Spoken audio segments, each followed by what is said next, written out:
folks. Thanks for showing up today. I guess it's about time to get started. I suppose a good bit of this time will be spent with me trying to figure out how to operate OBS and, yeah, just monitor all this stuff at once by myself. But I think it'll all work out. Anyway, thank you guys for tuning in. I suppose I should start this the same way that I start my usual videos. Hey, it's Mike. Let's talk about Reaper. Right before I started the stream, I got a package in the mail that I gotta show you guys because it's awesome. I ordered a t-shirt from T-Villain. I'm a big fan of the Halloween movie series with Michael Myers, and I ordered this little guy. If I can get it to focus. Celebrate Halloween in Haddonfield, Illinois. Death has come to your little town. I really wanted to wear that for the stream, but thought it would be kind of hokey. But I still wanted to show it to you. And I also got this postcard. Oh, they sent me two. Awesome. 2 postcards. And a little bit of buttons and stickers and stuff. If you're not familiar with T-Villain, check them out at, well, you can't see that. Check them out at tvillain.com. They've got all kinds of short order, whatever. They got t-shirts, and they got really good t-shirts. I guess I won't belabor this for too terribly long. Tonight we're going to be looking at drum editing. Excuse me. I recently was asked to help a local band called Requiem Repose with tracking drums. Currently, it's the members Nathaniel Johnson and Edward Melton, both of them fantastic musicians. Nathaniel does a great job with mixing, but he doesn't have a place of his own to be able to track drums. I've got the place to do it here, and the microphones and all that good stuff, so they came over and tracked, and I just wanted to do a little bit of editing to show people a little bit more about how to edit drums in Reaper. So, I guess without wasting too much more time, we'll just get right into it, shall we? I can figure out OBS. Bang. There we go.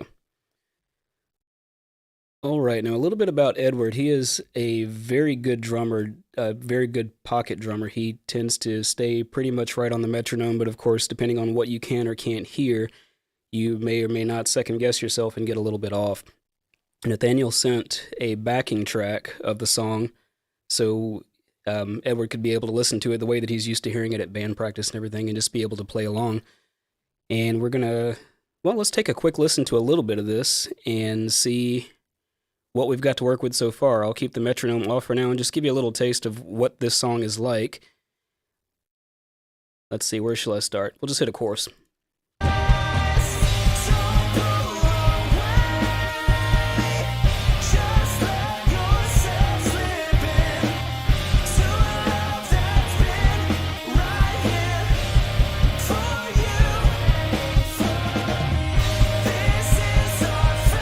It's got a little bit of a post-hardcore vibe to it. I like the song. I like the song a lot.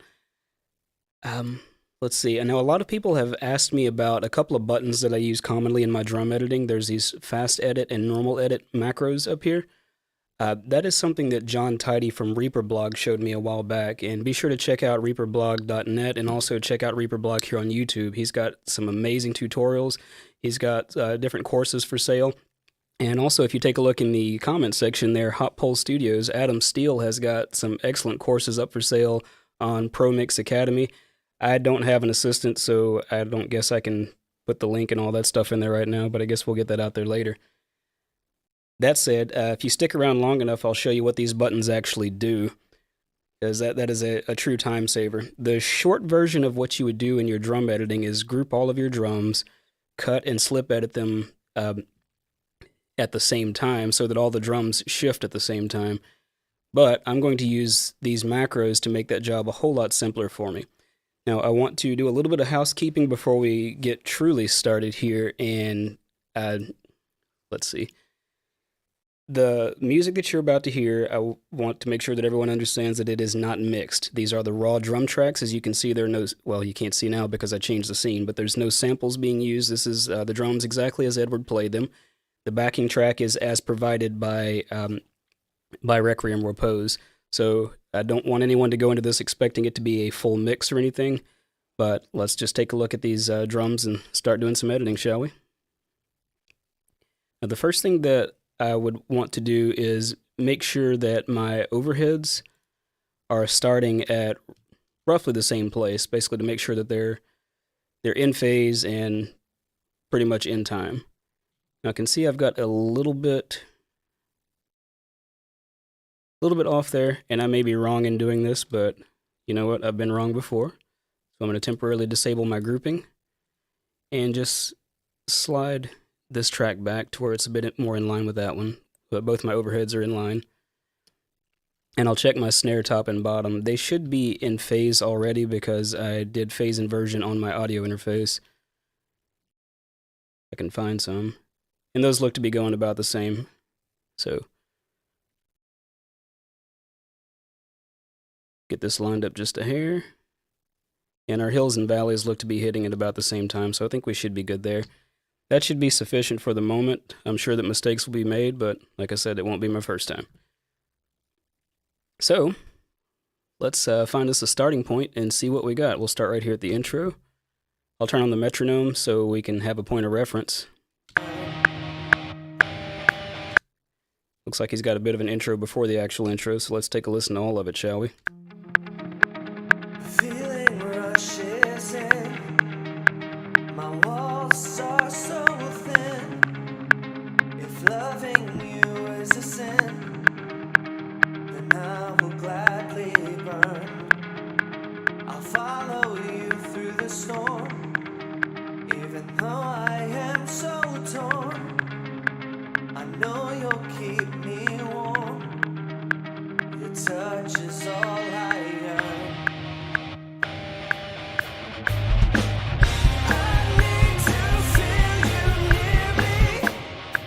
Right, and as you can hear, Edward is pretty well in time. I mean, if I compare it to the grid, it's a little bit off, but that's what we intend to fix tonight, so let's go ahead and get started. And when I start doing my drum edits, I like to focus primarily on the kick and the snare.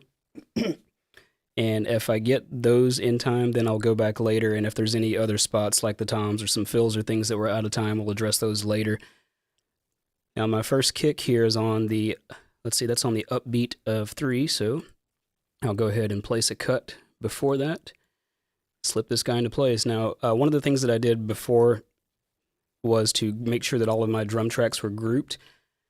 You can highlight all of the tracks and press the letter G by default to group those tracks, and you want to be sure that you have enabled grouping, and also that this option for selecting one item selects the entire group is enabled.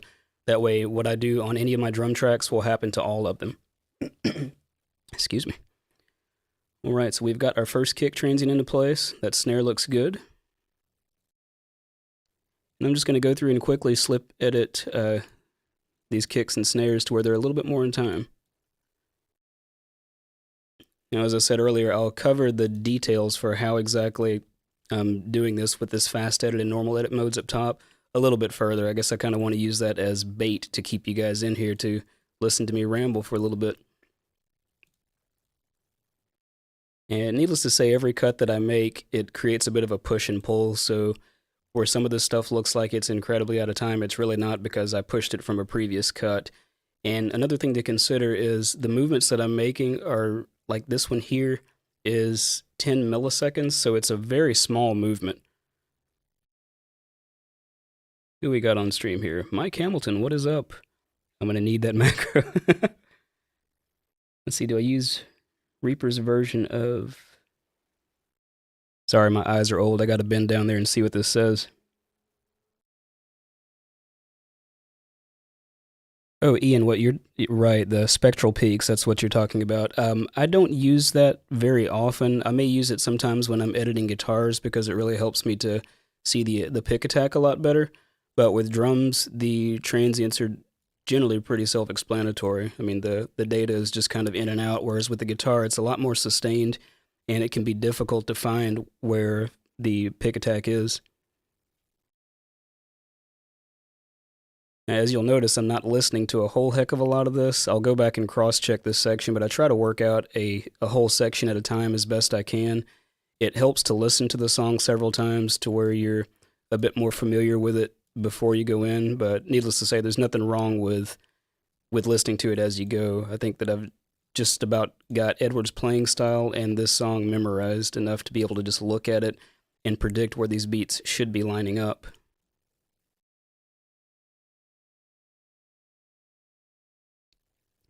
One of the things that I'll cover a bit later when we have to is this macro that I've got. It creates a crossfade to the left of wherever I click, and you can use this crossfade to fix glitches that will inevitably happen. At some point, you're going to find something like this to where a, a part before your cut ends up causing a glitch, which can usually be heard, and you can just move your crossfades across all the tracks to find a point where that's not going to become an issue. It's a lot easier to explain that when we have that problem to fix, but right now everything looks to be going pretty smoothly. So we'll just continue looking at this kick and the snare track and making sure that the bulk of it is on the grid. I don't like to edit 100% to the grid because it ends up sounding robotic. My intention here is not to make Edward sound like a drum machine, but it's just to tighten up the performance a bit to make Nathaniel's job of editing the music a little bit easier.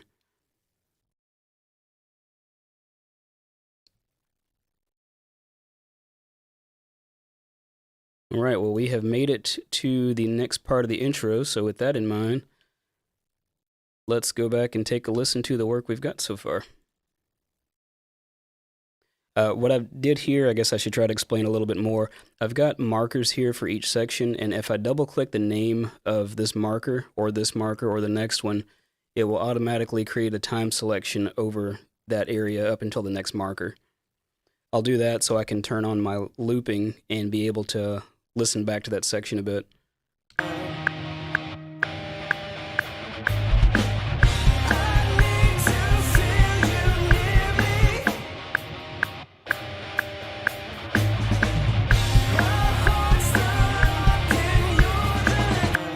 That sounds pretty good to me. I'd like to solo the drums for a minute and take a listen to that in detail and just make sure that there's not any places that I need to go back through and edit to remove any glitches.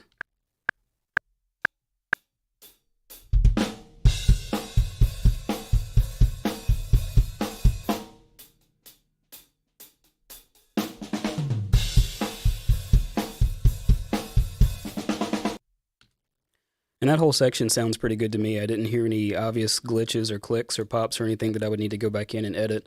So we'll move on to the next section. I'll also cover a little bit later some of these things I've got in my toolbar. I have a script up here that I like to use. These two, what they will do is move my time selection forward or back based on my current time selection. So right now you can see I've got 8 bars selected. I can click this button to select the next 8 bars. And then I have another 2 zoom to time selection, so there I'm ready to start editing my next section. Let's take a look. Now, we had to shift this part at the very beginning just because we pushed it out of line by editing something else. So we'll go ahead and make a cut here to start working on the next little bit.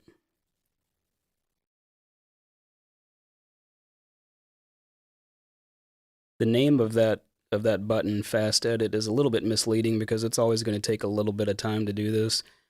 This song is kind of long. I think it's about a little over 7 minutes long, maybe. And if I were to really focus, I could probably get it done in an hour or so. We'll see how this goes.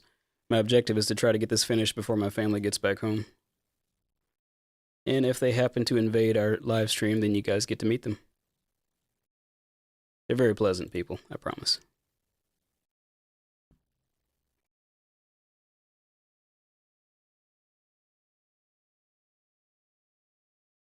You know, one thing that I probably should have considered before I decided to do a live stream is how not really that talkative I am.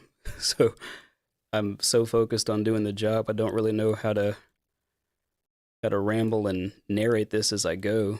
So after we finish this section, let's go ahead and take a look at that fast edit and normal edit buttons, and I'll show you guys what those what actions are associated with those buttons. Essentially what they do is it just changes some mouse modifiers to make the job of editing much easier. And I'll show you, once we cover what those macros do, I'll show you how you would do this without having those buttons set up, just to give you an idea of how much slower it would be.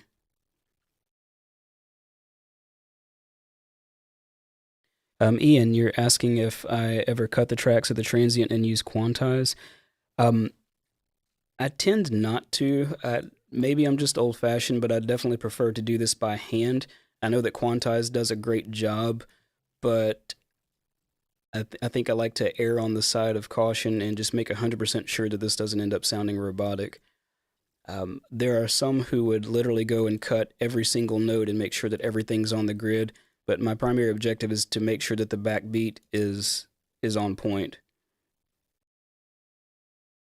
I mean, this particular song is very dynamic.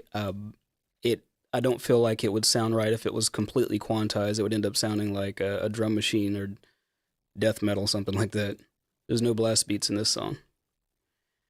I'm looking forward to getting this knocked out really quick and us being able to listen to the song in its entirety together.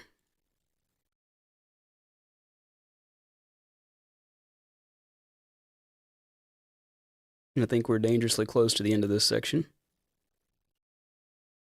And as I said, as I'm looking at this kick and snare, like here, for example, I moved this kick back just a little bit, but I'm not going to touch this one. Oh, greetings from Greece. Wow. Hey, Demetrios, I hope I said that right. Greetings from Tennessee. Glad to have you here. Yeah, but I didn't move this one because it's a little bit off, sure, but I like to leave things that are a little bit off. My goal here is not 100% grid alignment. It's just mostly. And leaving those little bits, those little margins of error will make this, well, it'll leave it a human performance, which is exactly what it is. I guess I've got kind of strong feelings about drum editing and samples to some degree, and have become a little bit of a purist. And well, let's talk drum replacement, for example. You can see I've got my drums back there behind me, although they're probably blurred out a bit. Drummers spend a lot of time and a lot of money to get their gear sounding the way that they want, and my objective is to allow the actual kit to be heard and not a certain person's samples. Samples have their place. If you have a crummy recording, you may need to use something like that to reinforce the performance, but in this case, it's good gear, good mics, decent room, and reasonable engineer. I'm not the best, but we make it work. Let's take a listen to this section.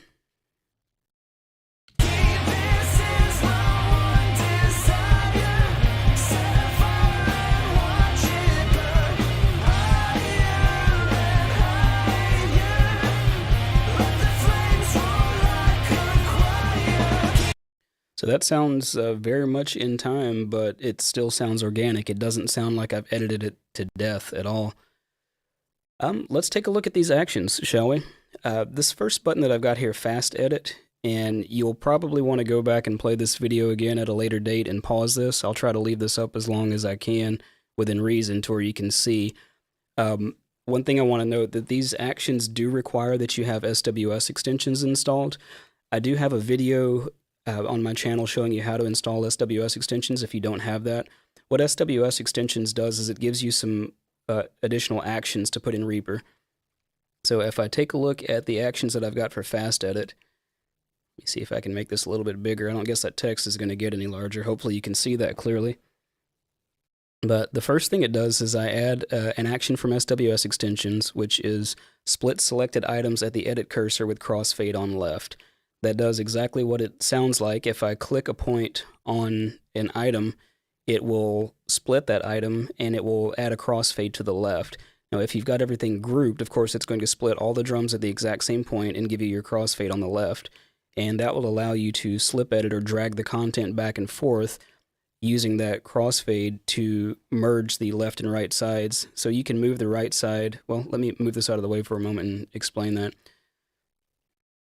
Here you can see we've got a split where I cut, and now I can take this piece and I can move it backwards and forwards, and as it crosses that crossfade point, it just doesn't play anymore.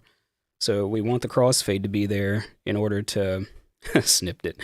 We want the crossfade to be there in order for us to control where the preceding and the following clips come into play. So going back at our Fast Edit, and I'll leave it up on the screen this time for a bit.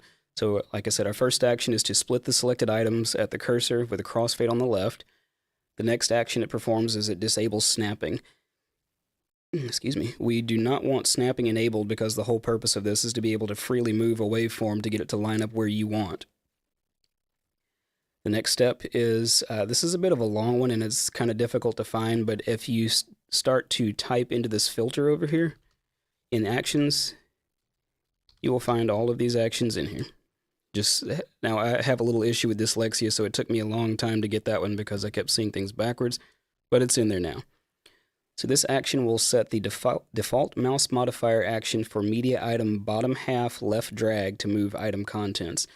That does, like what you saw before, it makes it to where I can slip edit an item by dragging it on the bottom left side, or the bottom half and left dragging. This next one, it controls how the media items operate. I'll leave this up for just a moment longer while I take a sip of coffee, and if you guys ever come back to the video, you can just pause it here to see exactly what those actions are and be able to create this action for yourself.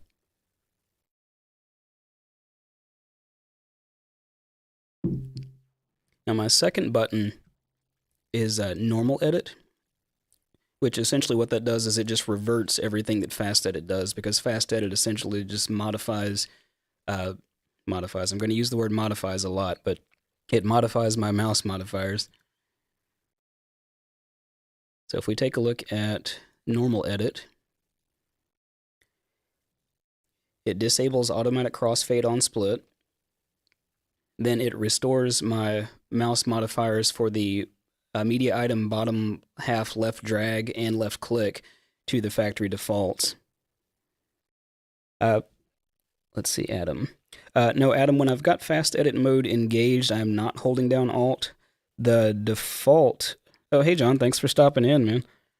The default, I believe, is if you hold down Alt, you can slip edit an item.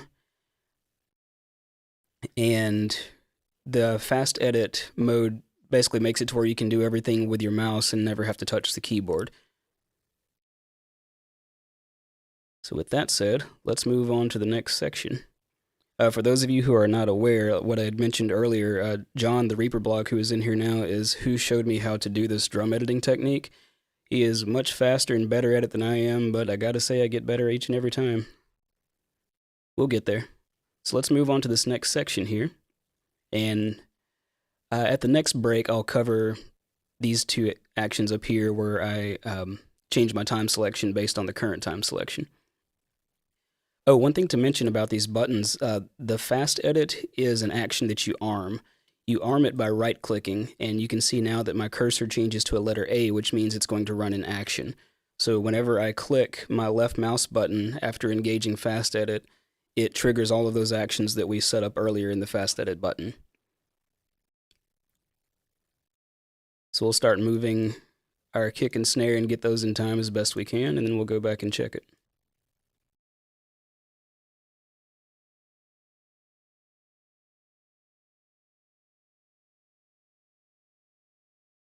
That was probably a bad choice there. I think I want to undo that and cut before that transient so that that moves there. It looks like maybe he had some ghost notes or something on the snare.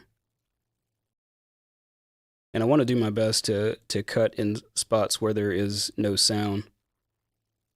You guys be sure to check out Reaper blog here on YouTube. He has a ton of tutorials. Matter of fact, I would say about 99% of what I learned from him. He's got some fantastic courses on his website, reaperblog.net. I would definitely recommend checking out the Mixing in Reaper Volume 3 course. There's some awesome content in there about automation that is truly a game changer and will help bring your mixes to life. When you're at the end of a good mix, you can use his tips for automation to make it that much better.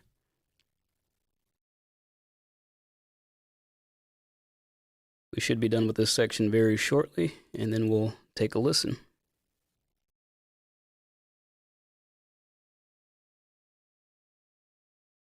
I was really hoping that Belle would make a guest appearance, but she is laying in the floor sleeping, so maybe she'll get on camera before this is all over.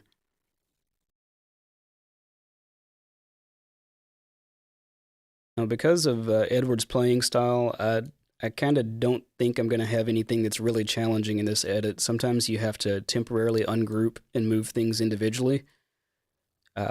If you ever have to do that, you have to make some interesting choices to make it work. For example, if I needed to move a snare hit, I would probably also need to move my overheads because you know that that snare is definitely going to be in the overheads. Whereas in a lot of cases, if I just have to move a kick, I may just move the kick and not worry about it because what gets picked up by the other mics generally isn't quite loud enough to cause a problem.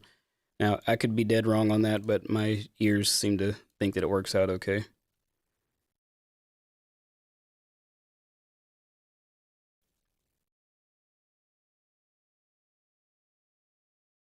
We're in the home stretch for this section.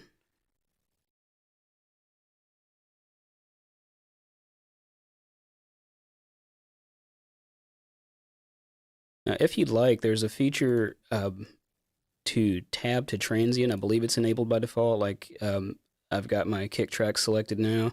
I can hit tab and it'll automatically find that next transient for me.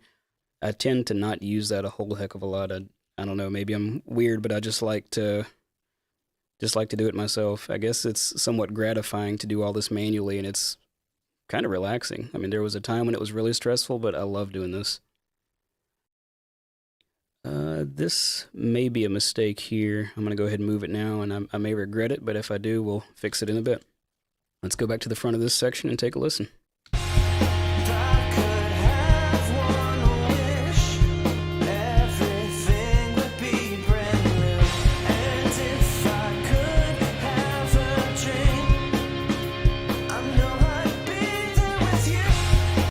All right, let's check that with the metronome and with the music turned off.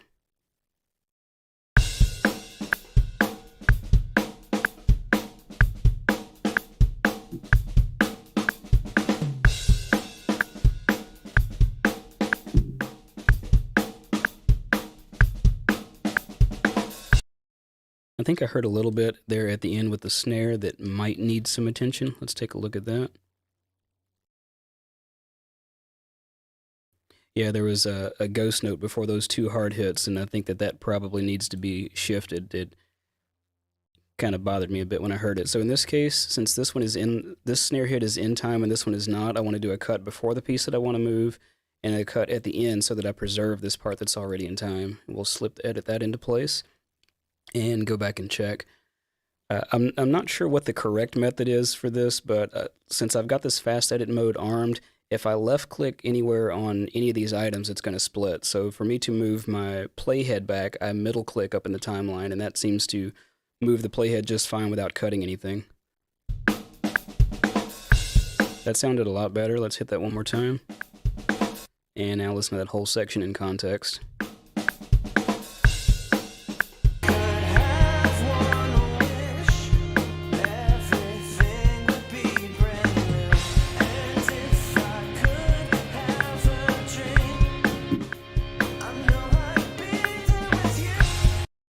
And that sounds great to my ears. I want to take a quick look at another one of these actions here. These two buttons that I have, they are scripts from Locusena, or however that's pronounced, to move time selection right or left based on the current time selection.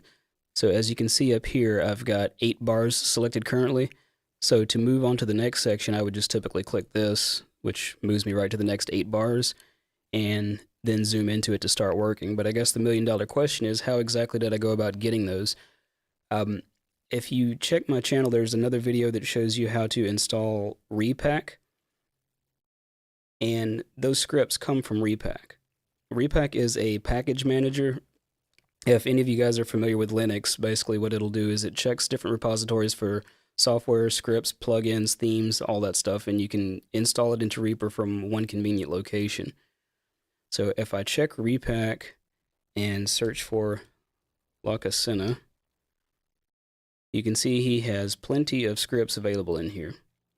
And this particular one that I use, again, it's move time selection left or right by selection length. So if I search for move time selection, you can see both of these here, and you can install those by right-clicking and marking them to install, which of course mine is already installed, so I've just got the uninstall option. But mark both of those and then apply, and it will install both of these scripts. Those scripts will then show up in your actions list if you can spell selection. The dyslexia is strong tonight.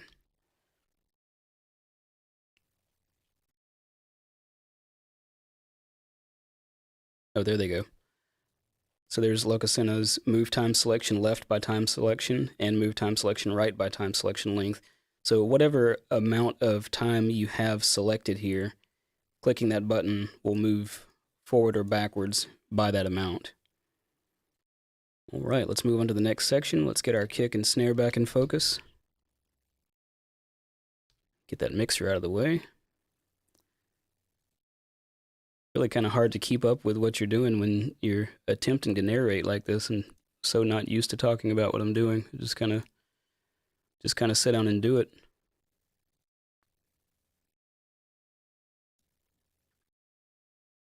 Probably should have mentioned this before, not that it really matters, but I need to get into the habit of trying to mention these things.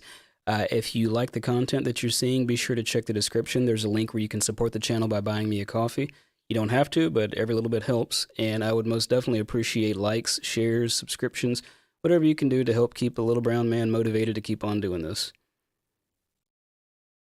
I can't say that I had much intentions of becoming YouTube famous or anything like that, but really it was just, if I'm honest, John's from Reaper Blog, his videos and blog posts and stuff were just really inspiring, and I thought I wanted to try my hand at it. In most cases, I'm just showing things that he has already done, but I guess just putting my own little spin on it and making them as short as possible and trying to put my dog in the videos. Because I like my dog.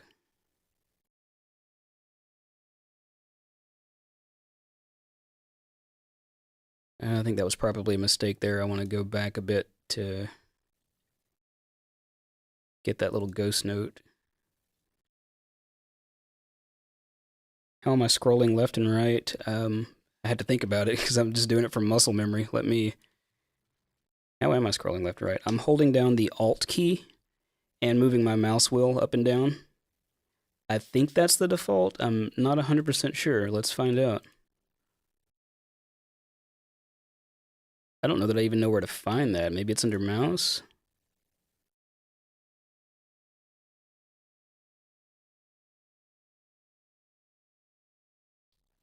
Yeah, I've got mine set to Alt in the mouse wheel.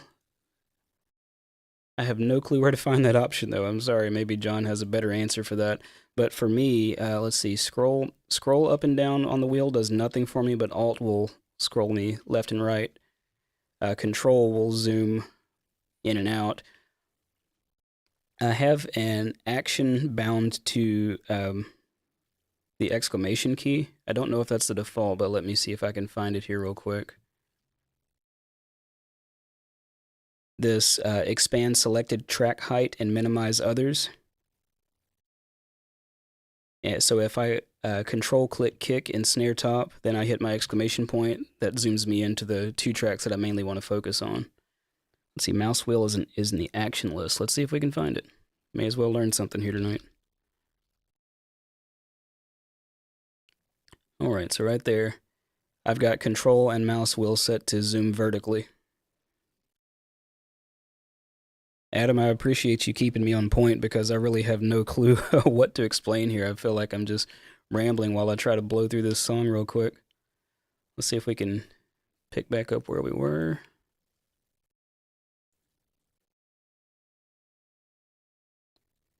I think we'll be able to finish this in one session pretty easily and then be able to listen to the whole song.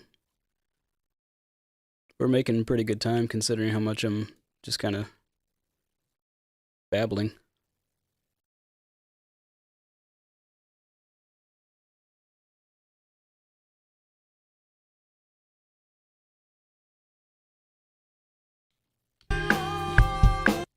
Wanted to check that snare, that little ghost note there to see how audible it was to let my ears determine whether I really wanted to move that or not, and I think it's fine. Some may disagree, but I want to keep saying that my primary objective is to keep this performance as humanly possible. I want to enhance the performance slightly and not completely overdo anything. Now, right here is an example of what we spoke about before. You can see that where my split point is, I've got a little bit of where this, this snare transient would have hit on the original piece. So if I move my cursor over this crossfade and hold shift, you can see that the icon changes to indicate that it's the entire crossfade and not just one side of the fades.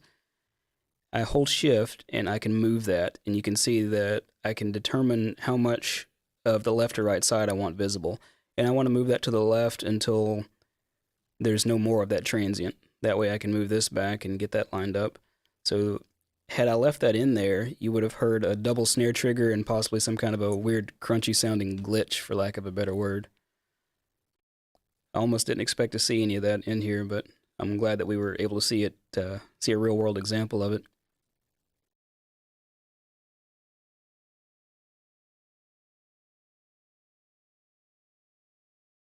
I really wish that my own playing was this tight. I mean, this seems like a lot, but I mean, these are all very minor moves, and a lot of these are caused by me moving something else before.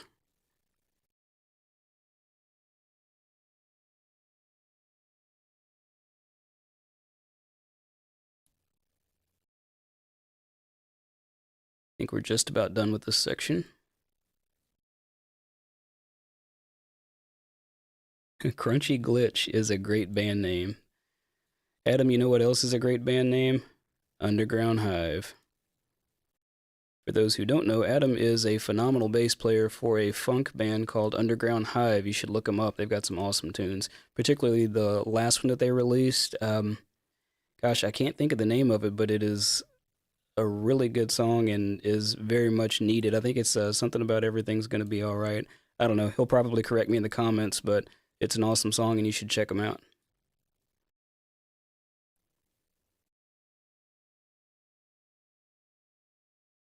Okay, had to zoom out for a second and make sure that I didn't go past the section I intended to work on. I just kind of zoned out and wasn't paying attention.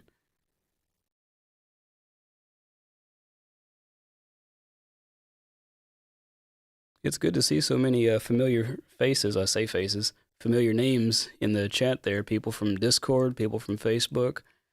This is pretty cool. And even though none of us are actually here in person, it kind of helps to break the monotony of COVID. I work in IT for my day job, and I have been working from home since March. I don't mind too much because I'm a hermit anyway, but sometimes you just want to feel like you're actually hanging with some people. Yeah, Adam, feel free to spam the channel as much as you want. I don't think that I disabled link sharing, so you can try it and see what happens. In this case, the time selection that I have is in the middle of a section where I've got markers. There's a key press that I use, I think is a default, but if I use the left and right brackets on the keyboard, like my left bracket will go to either the previous marker or the previous beginning of a time selection. So I can hit that key to go back to the beginning of this time selection, and now we can audition it.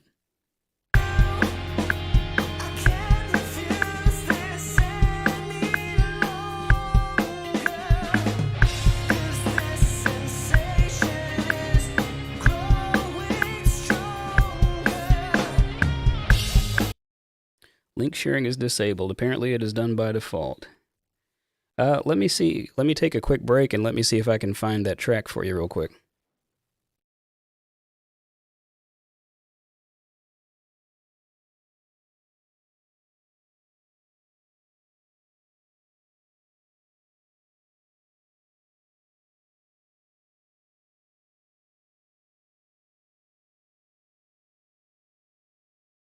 Or Adam, if you can send me a link on Messenger, I'll post it up in chat.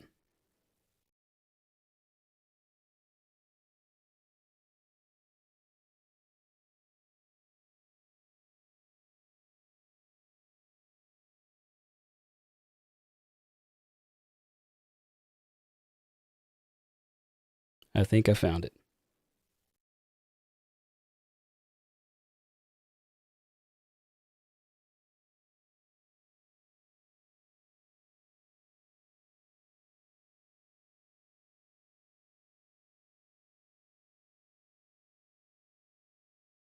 I hope that link works. Let's see. Let me check this and make sure that link actually worked for me. All right, yeah, that link should get you there. Adam, apparently it is disabled by default, but I can share them, something like that.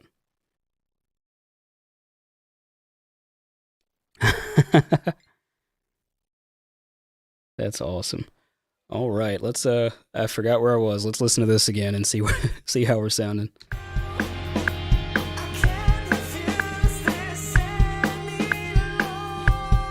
'Cause this sensation is growing stronger. All right, let's move on to the next section. We are making pretty good time here. We are approximately 1.5 minutes into the song. So we go ahead and grab the next section, put my fast edit mode back on, and start editing. That first transient's already there since we moved it before. Let me take a quick look at the chat session here.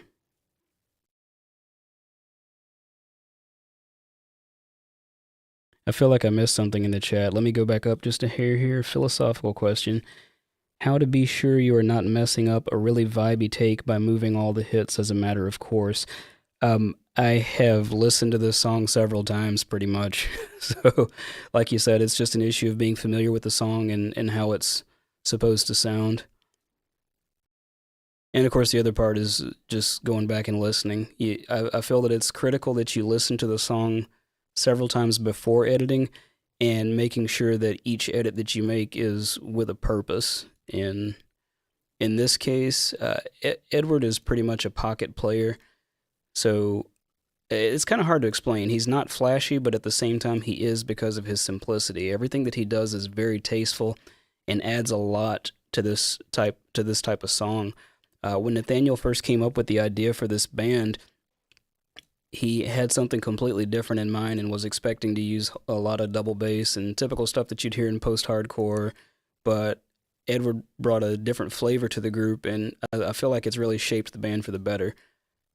We did, I think, 5 songs here, and every last one of them sounds absolutely amazing. His pre-production work on the backing tracks was great, as you guys assume will agree since you've heard a bit of it.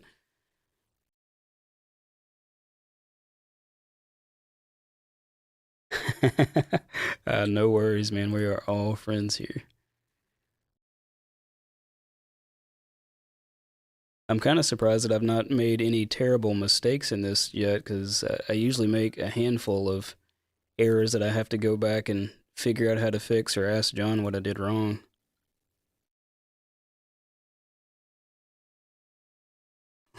Lockdown hermit. You know what's weird about this is I was very much a hermit before COVID, and people will sometimes ask me how my life has changed since COVID, and I don't mean anything that I'm saying to belittle it because it's very much serious, but I think the only real difference for me is I'm not playing live shows, and I now have groceries delivered to the house sometimes instead of going out. So, oh, you guys, you want to see Belle? I'll have to let me see if she's anywhere near the shot. No, she is way down there. I'll get her up here in a minute. I'm gonna let her nap for a little bit longer though, at least till we get through a bit more of this song. Al Kuz, oh look at this, the Discord gang is showing up in droves. They come from miles around to watch America's favorite small brown man flounder through drum editing. Now here I'm just being nitpicky. I probably should just leave these alone because I'm sure they sound fine. But since it's like just a matter of, what is this, 5 milliseconds, and I bet I caused that rift myself, so. See, now the pushes are starting to show up a little bit more. Yeah, this is the new live performance, is pretending that you have people watching you edit somebody else's music. I just like to pretend that you guys are all here for real and that we are all having coffee and life is good. I have some, wait, here we go. I have some interesting creamer in my coffee today. Sorry, it doesn't want to focus on this cup because I set it to recognize my face and autofocus on it, but I'm almost ashamed to admit what is in my coffee. It is butter pecan moonshine from the Smoky Mountains. In small quantities, it is fantastic creamer. That said, let's take a listen to this first pre-chorus. I've been holding back, trying to get on the right track. This is my honest sonnet. Here's my heart. The gang is all here. Let me play that section one more time because I really wasn't paying attention. I think it was fine. I've been holding back, trying to get on the right track. This is my honest sonnet. Here's my heart. You can have it. Yeah, that sounds fine, so we'll move on to the next section. It's so much easier to do these edits if the drummer is good.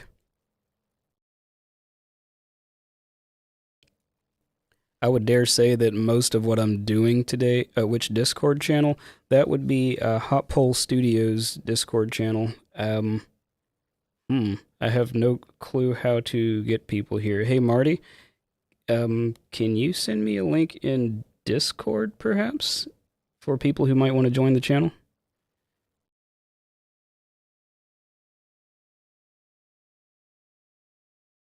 You know, I'm on a few Discord, what do you call them?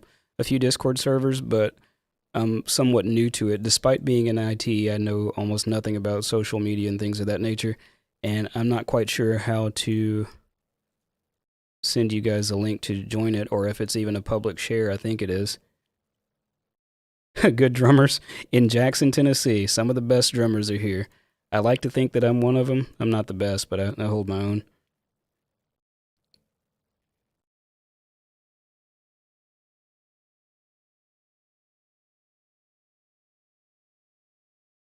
Apparently, good drummers are very hard to find. Okay, he sent me a link. Give me just a second. I can't quite reach my laptop from here, so I've got to scoot over just a bit.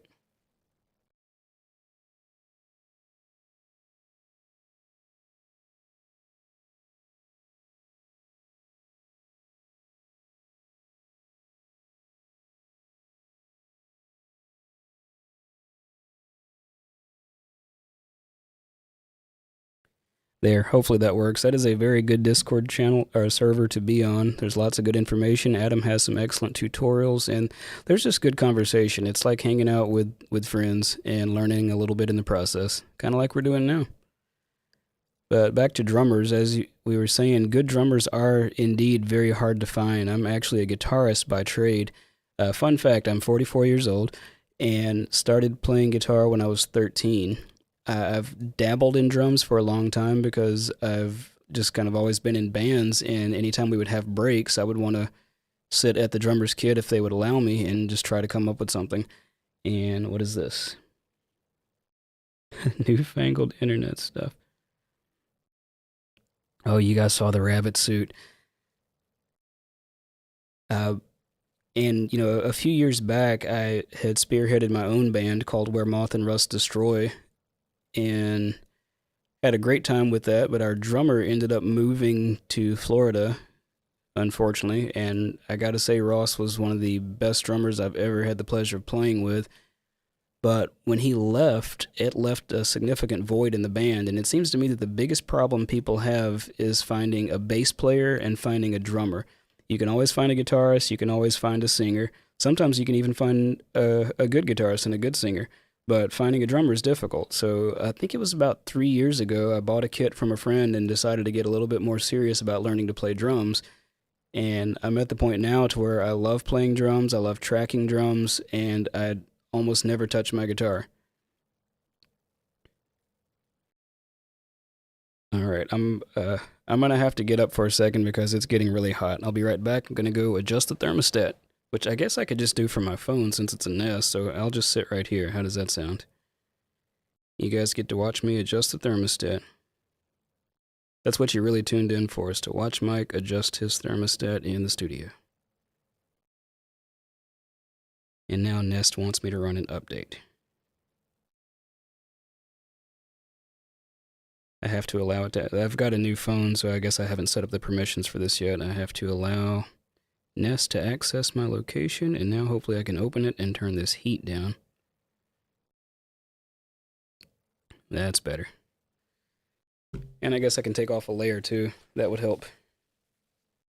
Good bass player will always have work. Ain't that right, Adam? My Nest password. There. Ugh. I'm not in Canada, but my mom got me this shirt when she went to visit Canada, so represent. Woohoo.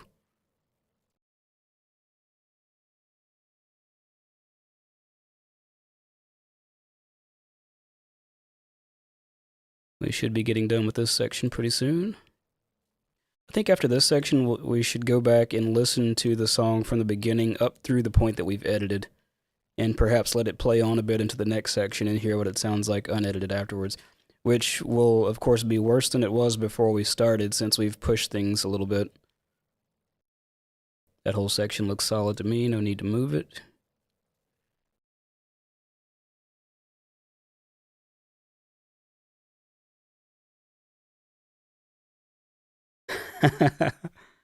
You're probably right. I love the Nest thermostats, and I've got smart lights here in the studio that I absolutely love being able to control all this stuff with voice, but I am terrified of smart cameras just because, well, working in IT, you see things get hacked all the time and hear horror stories about things that got hacked, and I want no part of that.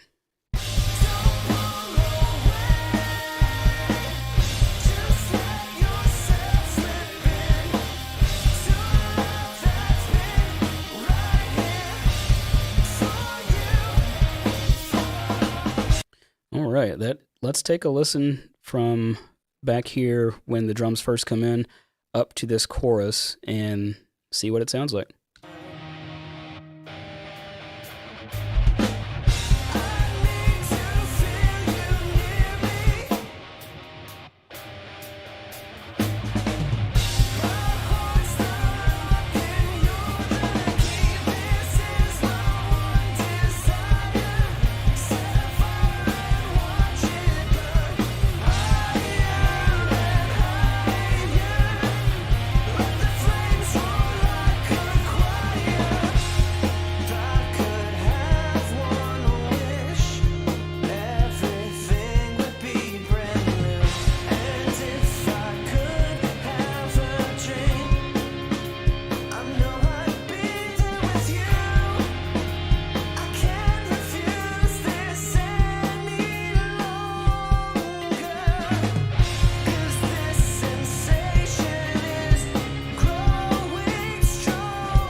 That's sounding good. Everything sounds very natural to me, and in my semi-professional opinion, you really can't tell it was edited, but truth be told, it doesn't deviate much from what Edward actually played.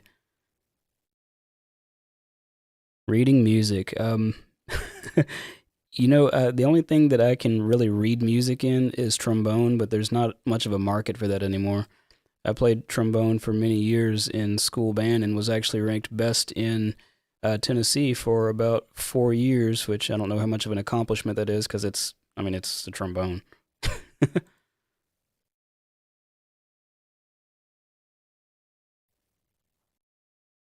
Oh, what did I send to the compressor? I just took the shells of the drums and ran it through a smasher, which I can't get into the technical aspects of what this does other than to say that it smashes the mess out of things. I did that just to give the drums a bit of a lift from underneath so we can hear them a bit better over the music. This Nathaniel who just dropped in is the brains behind the band that we're listening to, Requiem Repose. He is playing the guitars and also doing he's doing everything on this track except for the drums. And And so, Nathaniel, you've missed quite a bit so far, but that's why there's a replay. I don't remember if I said this already, but I've got a link in the description for the video to check out Requiem Repose on Facebook. Be sure to go and give them a like. They've got some great songs coming pretty soon, provided Nathaniel can focus and finish mixing. No pressure. He had there was actually another song that I wanted to do, but he really wanted me to edit the drums on this one. And it's kind of sad because this is probably the easiest song to edit out of the whole batch. I wanted to go for something a little bit heavier, but this song is good. I've listened to it several times today just to make sure that I was very familiar with it by the time the stream started. And it's weird. I had this stuff playing just while I was doing my day job as background music and really getting into it.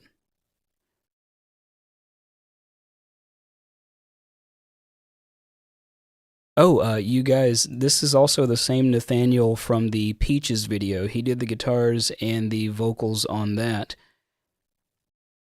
Nathaniel and I used to play together in Where Moth and Rust Destroy. He was the bass player and screamer for that band, and when Glenn Fricker put up that contest, I knew exactly who to contact to get the vocals and the guitar performance that I had in mind. And I like to think we did a pretty good job. I've never seen Glenn quite that giddy before. It was, I think we both were dang near in tears when we saw his response to that video. Particularly since we submitted it so many months ago and was starting to wonder if it was even going to make the show. And I know that we all like to think a little bit higher of ourselves than we should, but I really think that we've got a good shot at that contest. So there is some pretty stiff competition in there. I've seen some excellent videos, and I've seen plenty of not so excellent videos, but I like to think that we're in that same tier as the excellent ones. Your mileage may vary.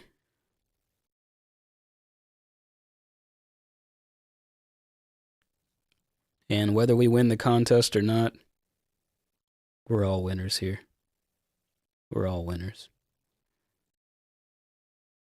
We're going to give away those green thank you for participating ribbons for everyone. Wait, Nathaniel, dude, you live down the street. Come over. Get on this stream with me, like for reals. If you want to, you're welcome to come over and hop on with me.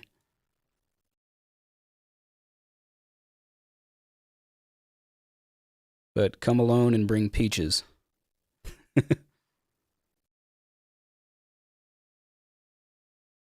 Oh, Marty, are you serious?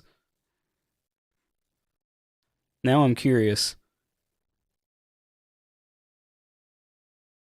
Oh, wow. I have no words for that. I'm suddenly glad that link sharing is not enabled. All right, we're done with that section. And there's not a whole lot going on in the bridge until we hit the second bridge, so we may as well keep going here for a minute.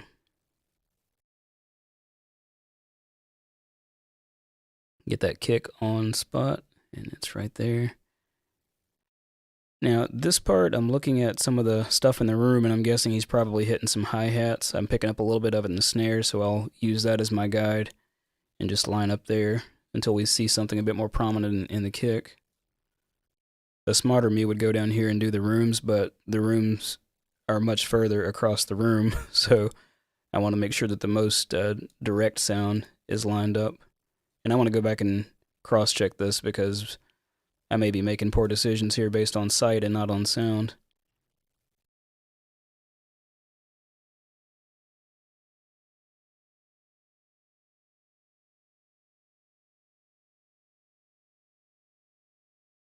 The rest of this is looking pretty good. I'll make a couple of gentle nudges here and there just to get it a little bit more in time. I mean, it's not off by much at all. But over that long of a stretch, you may start to feel it if the rest of the music is perfectly in time. Okay, and right there we've got a snare build. Right before... Okay, I think this is a part that Nathaniel and I worked on the other day, but I deleted it so I could use the material for the stream. So I'll go ahead and shift this stuff into place. That's looking pretty good. except for that extra cut that I just made. All right, let's go back to section 7 and listen through that second part of the bridge.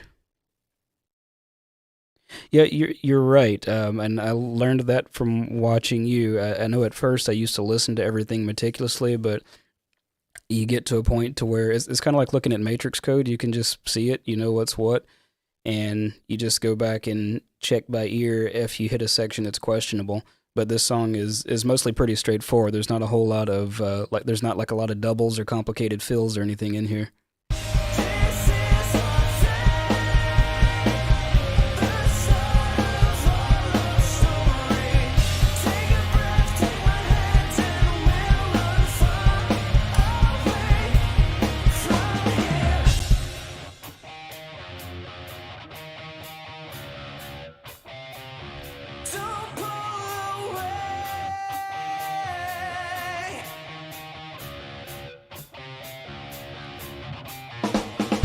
Yeah, John, I have to agree with you there. I kind of wanted to do this a little bit as a cross promotion for Requiem Repose, though, and give people a chance to get a sneak preview at what their music sounds like. So, Jones, what is up? You are fashionably late as always. I hope this is the right Jones. Is this MMA Jones?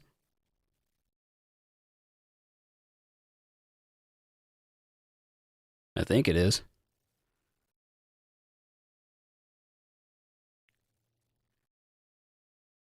You know what you said about listening too much? I guess it's kind of weird doing this stuff on stream because if I don't play something, it would be a very boring stream watching me click for a couple hours. So and not say anything and not hear anything. So got to play a little something.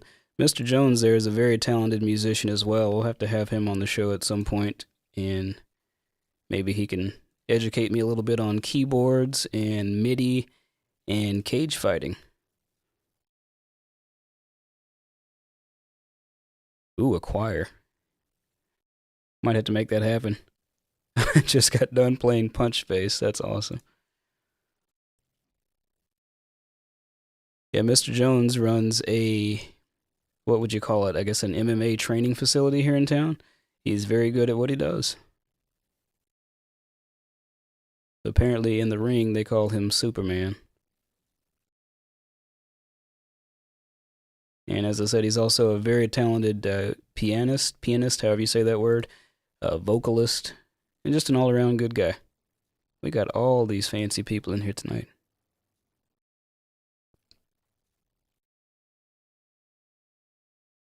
MIDI cage fighting. Halftime part. Dude, we're not even there yet.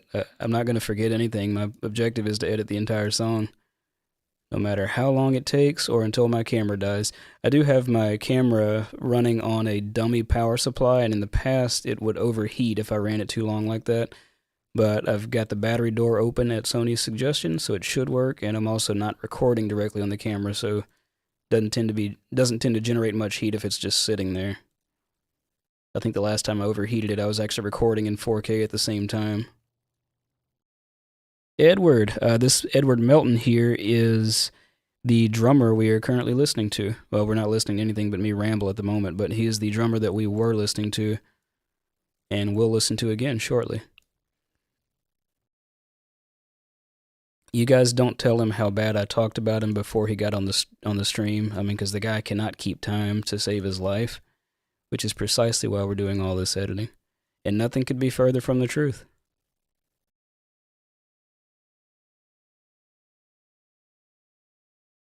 I realize that we've got people on here from various parts of the world, and I have no clue how you'd manage to contact him, but if you ever need a session drummer, like to do some remote recording for you, Edward is the man.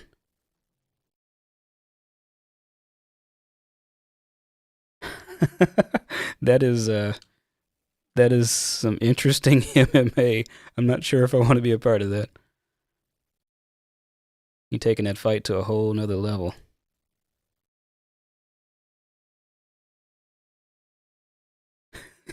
And play like a chimp.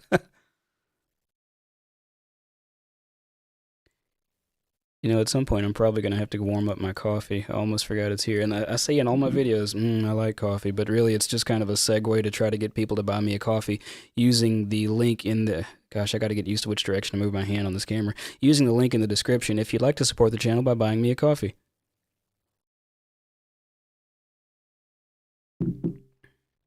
All right, moving right along.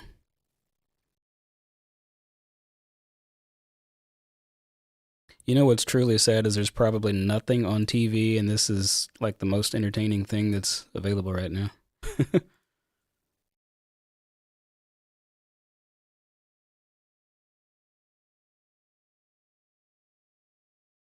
Oh, looks like we got some action here. Let's see what's up.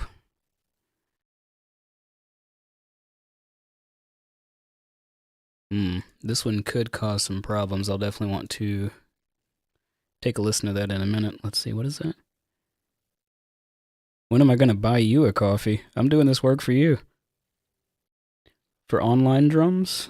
Yeah, I mean, I've got everything to track whatever, as long as it's within my skill set. And if it's not, I know plenty of other more talented drummers that can get the job done for you. Now here it looks like we've got some tom fills that are probably going to need some editing, but I still want to stick to the game plan and focus primarily on the kick and the snare for right now. Though we may hit this section in the toms before. You know what? I didn't map off a section. I'll move up. I'll get this done up to the next bridge section and then see what we got here.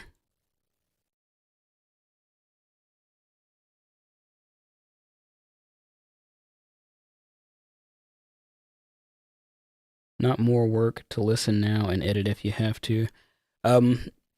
That's a tough call to make because, like I said, in any cut that I make, if I start to move this section to the left, it's moving everything downstream. So as soon as you make the first cut, you pretty much have to keep editing. So you just gotta commit to it. Unless you just make a whole lot of cuts to well, I think I see what you're getting at, Ian, and it takes a little bit to get to where you can comfortably just go through this stuff without listening. As John said, I still probably listen a bit too much, but to tell you a little bit about my setup, I'm currently working on a couple of 27-inch monitors, and before this, I had one giant 42-inch HD TV, and I think that I got accustomed to listening more because, the monitor is not, I'm sorry, the TV is not designed to be viewed as closely as I'm sitting. And using a TV as a monitor caused me a lot of eye strain, and I just couldn't see the waveforms well enough and just didn't feel like I could trust my eyes. So I listened and listened and listened and listened. And it's amazing how much of a difference just getting a decent monitor makes when you start doing these edits.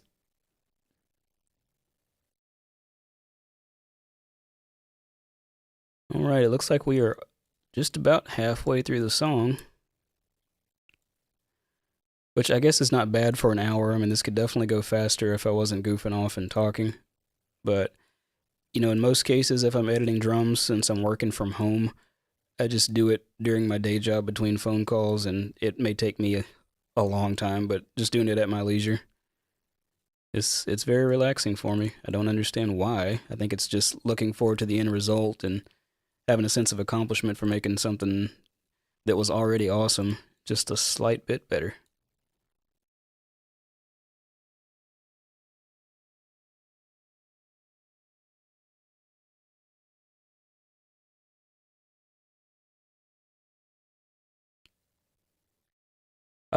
I would not advise it. I mean, it's totally up to you. But like I said, the problem that I had with it was you have to consider that a TV is made for viewing from a certain distance. And at the time when I bought that TV, it was pretty much just for financial reasons. My thought was, well, heck, I can get this 40-something inch for $149. Why would I pay $300 for something that's smaller? And the correct answer to that is you pay for quality. The pixel density, I guess is probably the right word for it, on your monitor is much greater than that of a TV. And you'll notice that as you look at a TV from up close, it looks grainy and pixelated, but if you stand further back, it looks fine. So you just have to get something that's designed for the distance that you're viewing from. Otherwise, you're going to find yourself having headaches and eye strain and all sorts of weird problems.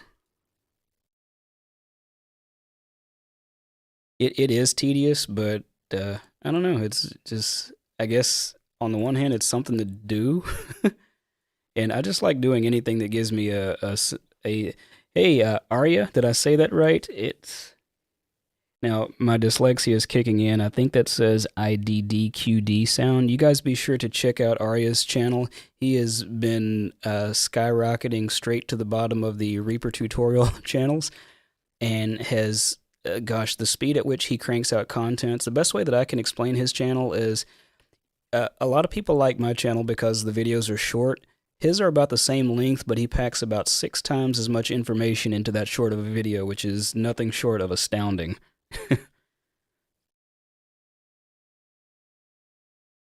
This section's looking pretty good. Let's scoot this back a hair and scoot this forward a bit.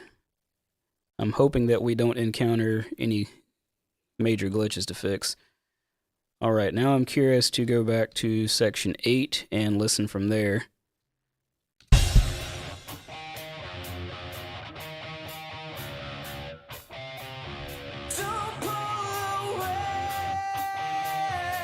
The sweet sounds of Nathaniel Johnson's vocals.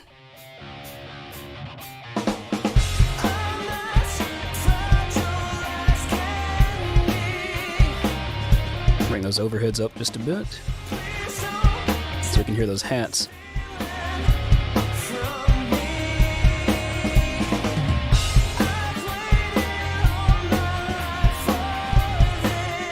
I think I heard a double triggered kick in there. I want to go back and take a listen if I can find that spot. I should have placed a marker as soon as I think I heard it.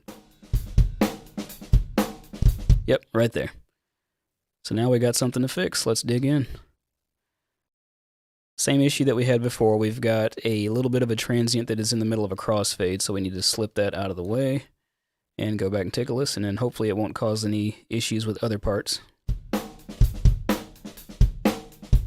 Alright, that sounds good. Let me back it up a hair and hear that in context again.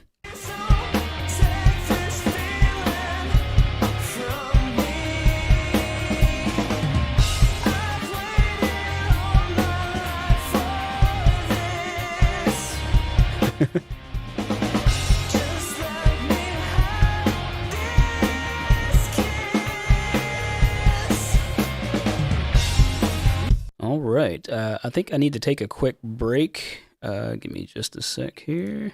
There we go. I need to take a quick break because my coffee is kicking in. So stick around. I'll be back in approximately 60 seconds. See you guys in just a few.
like this song. I think I got this song off of YouTube Studio or something like that. Let me turn this down and let's get back to business. I should be a bit more in the center this time. And I was today years old when I learned that if you're running OBS in studio mode, you actually have to click the transition buttons in order for it to change, so you guys got to watch me fumble around with the keyboard for a bit. Let's get back into it, shall we? Boop. All right, we are... Oh, let's see. Let me catch up in chat real quick. Got the camera moved, I saw that.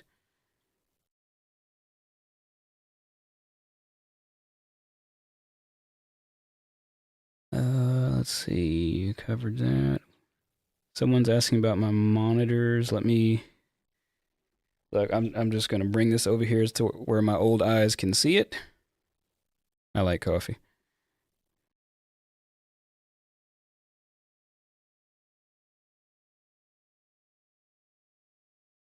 Okay, the mouse mode seems to be very similar to Samplitude. I've never used Samplitude, but I guess I'm kind of curious. Let's see, can the modifier Mike is using be made to select ranges when the cursor is on a particular part of the waveform? I believe that there is a... I mean, I don't have that baked into the macro, but there is a mouse modifier that I don't know right off the top of my head, where you can hold a mouse modifier to add a time selection. I wish I knew what it was, but I don't right off the top of my head. But we have so many knowledgeable folks in chat that I'm sure at least one of them will probably pop in and answer that question. I usually just make my time selections up top, but I can see where it would be beneficial to do it on the waveform there. All right, when we last left our heroes, we were getting started on this bridge here. Bridge part 3. There's a whole lot of parts to this bridge. This is insane. Hey, someone sent me a photo. Let's see what it is. Groovy. All right, we already covered the fast edit, I think, earlier, but for those who are here now that may not have seen it earlier, this fast edit and normal edit buttons, whoops, are macros that I stole from a certain little John Tidy from ReaperBlog. I think that he said earlier that he's modified it since then. I think I may have modified some of this myself just because of some things that were not working the way that I wanted them to. But essentially what these do is change some of the default mouse modifiers long enough for you to do faster edits. You do have to have SWS extensions installed for this first action, and you can check my channel to be able to... goodness, I've got a video there that shows you how to install SWS extensions.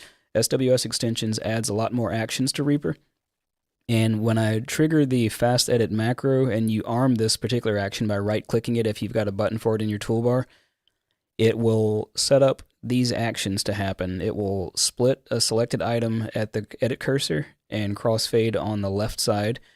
I've got my drums grouped, so whenever I make that split, it splits all of the drums at once.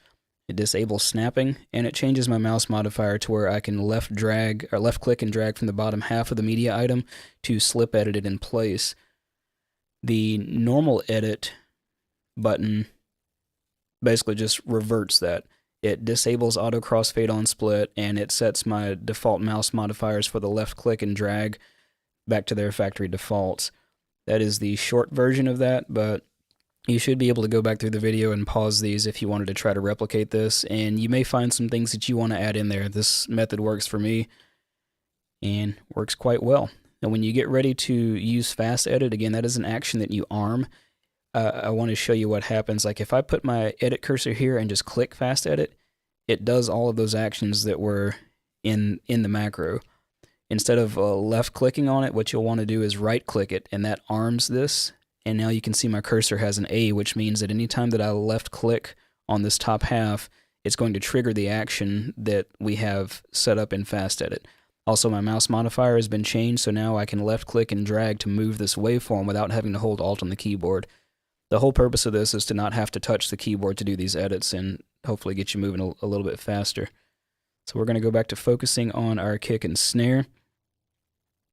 And so if I click to the left here of this waveform or this transient, it will, you see it's moved my play cursor or my edit cursor to that spot where I clicked and has created a crossfade to the left of it, and now I can slip edit that into place.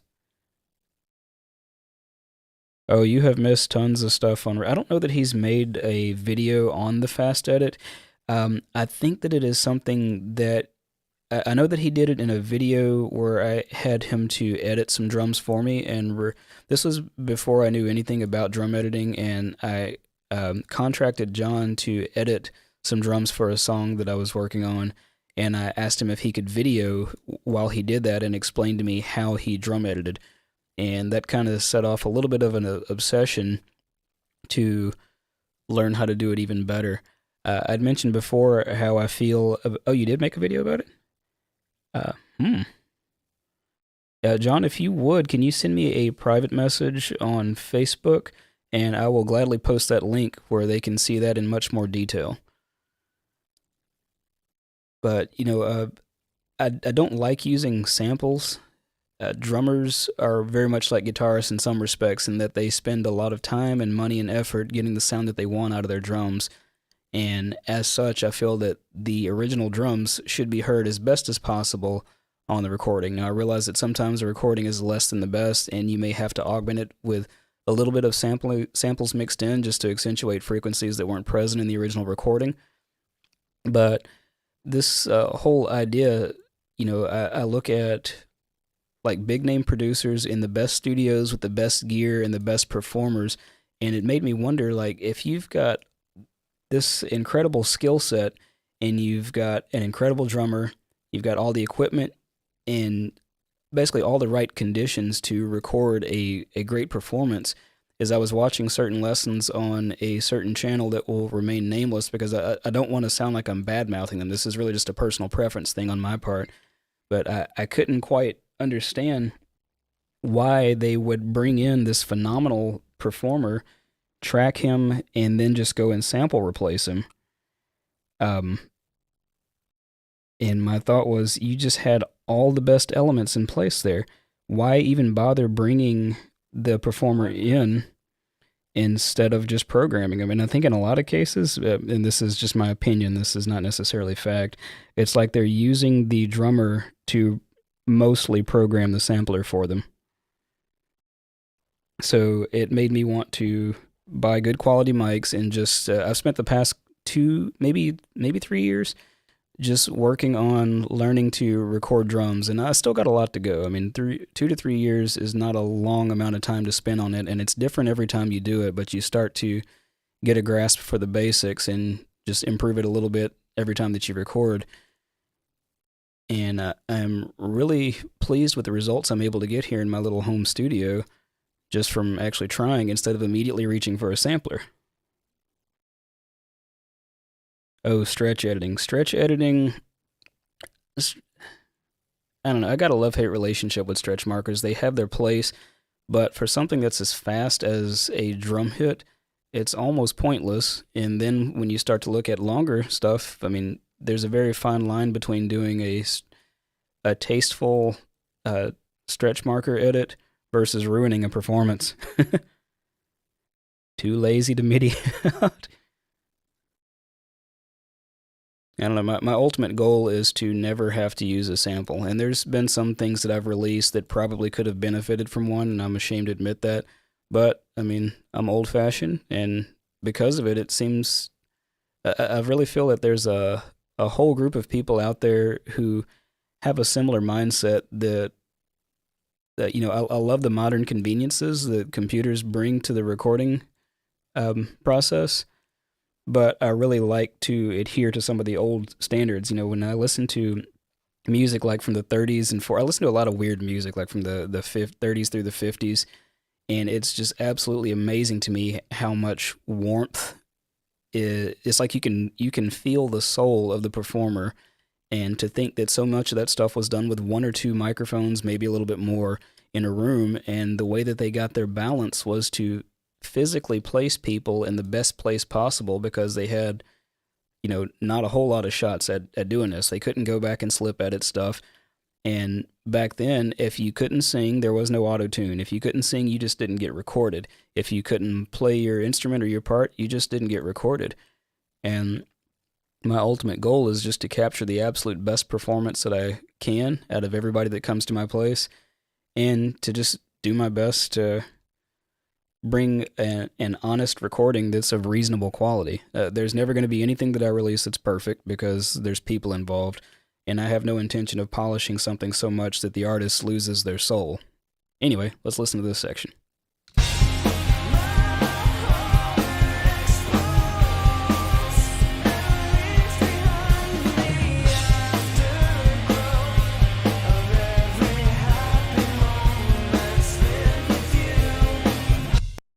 That sounds good to me. Let's move on to the next section and see if we can blow through this as fast as humanly possible with the goal of being able to listen to the song in its entirety soonish. I'm almost scared to scroll down and see how long this song is because I may find out that I'm only like 1/10 of the way through or something. But it looks like we're about 3.5 minutes into the song right now.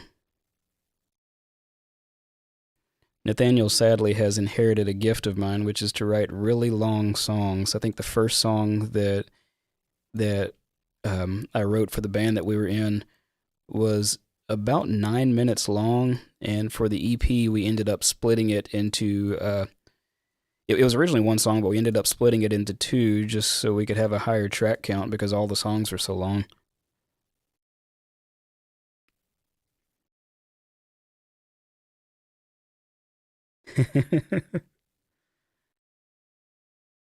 You know, there was a time when I wanted to have an electronic kit, and now I'm just grateful to have a family that supports me in my musical endeavors, regardless of how much money I waste on it and how little it brings in.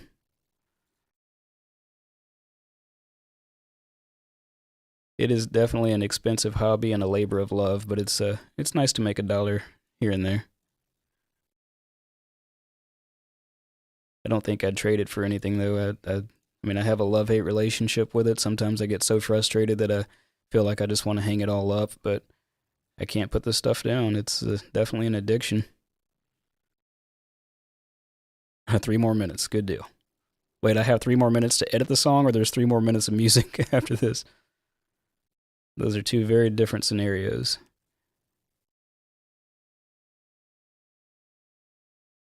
I'm curious to see how this little part is gonna turn up. I think that's gonna work out just fine.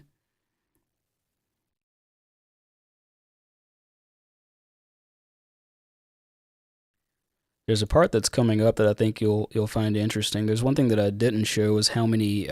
Excuse me. Let me adjust my mic for a sec.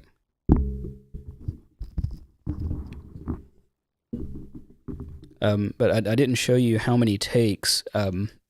Most of the songs that we tracked, and I don't do this often, but most of the songs that we tracked only did 1 take, or I should say Edward only did 1 take because his performance was so good. We're like, that's it. Let's just not belabor the process any further. On this one, we got to a point to where he second-guessed himself and played a section 2 totally different ways, both of which were excellent. And what I ended up doing was blending between those two takes a section at a time, and I'm very anxious to get there to where you guys can hear the 2 different ways he did it, and then hear the combination of the 2.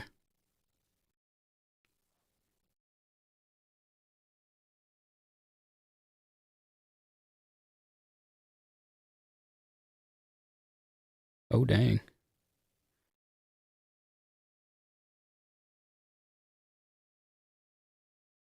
Oh, wrong button. You didn't see that. I'm going to undo that, and if I move this one back, that other one should sync just about into place.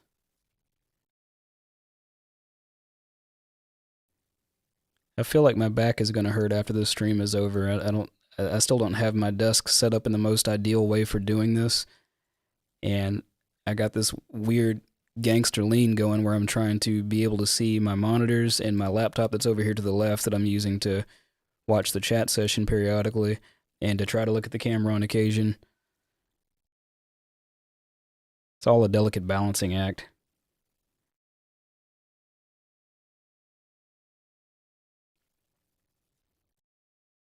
Edward and Nathaniel, you guys totally should have just come over for this. We could have made this a party.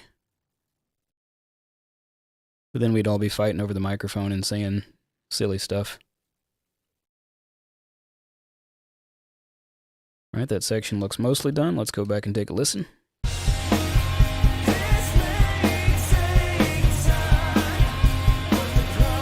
Oh, let me address this question real quick. See, people are talking about drums being recorded last. It's becoming more common. Did Ed play to a backing track we're hearing? Yes, Nathaniel sent me the backing track, and Edward came over and played to the backing track. You guys, Edward and Nathaniel, feel free to discuss that there in the chat. Let me listen to this section to make sure we're good before we move on.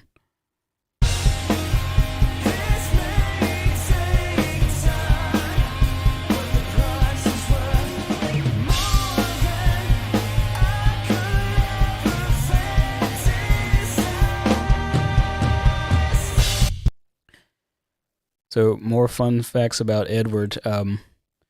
Edward is a bit of a Sasquatch, and as such, he hits like a ton of bricks. My audio interface is a Roland Studio Capture. One thing that I really like about that interface is let me bring it up here.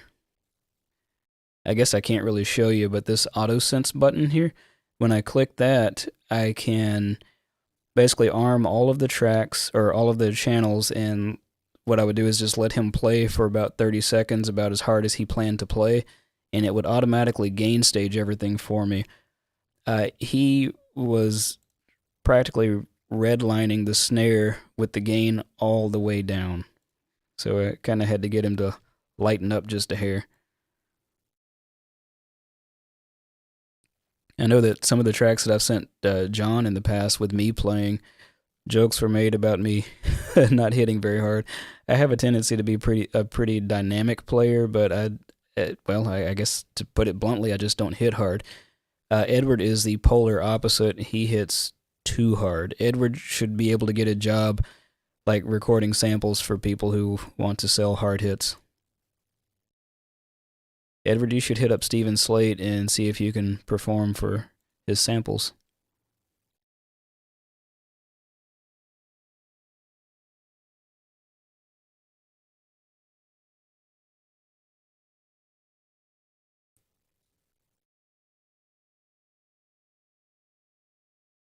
Moving right along. I'm trying my best to get up to that 4-minute mark.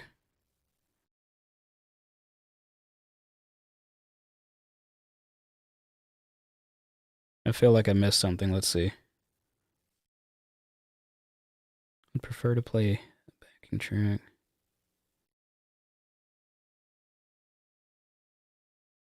Gosh, I feel like I missed some questions here.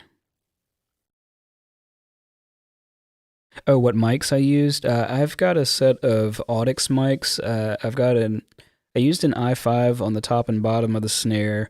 The toms are D2s and D4s, a D6 on the kick. I don't recall what the overheads are. That's whatever comes in the Audix. Let me see if I can find it for you here real quick.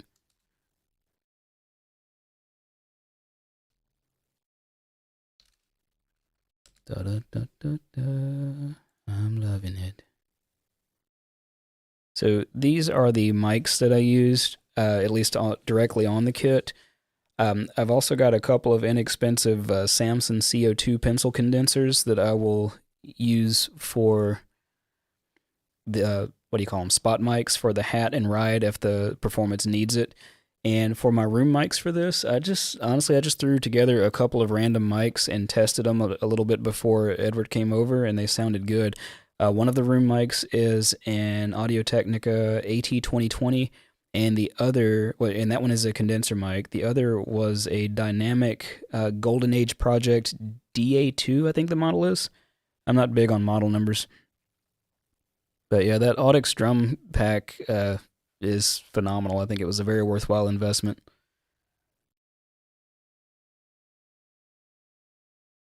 I mean, I guess depending on how you look at it, it was kind of costly, but it was worth every penny, because before that I had borrowed a set of Samson mics just to start learning, and they weren't bad. And I'm one that really has to understand what I'm buying. I can't buy something just because somebody says it's awesome. I have to qualify every purchase because this is a single income family, and every little bit that I spend or that anybody spends can positively or negatively affect the family. So I want to make sure that every dollar that I spend is a wise choice and a good investment. And those mics have paid for themselves.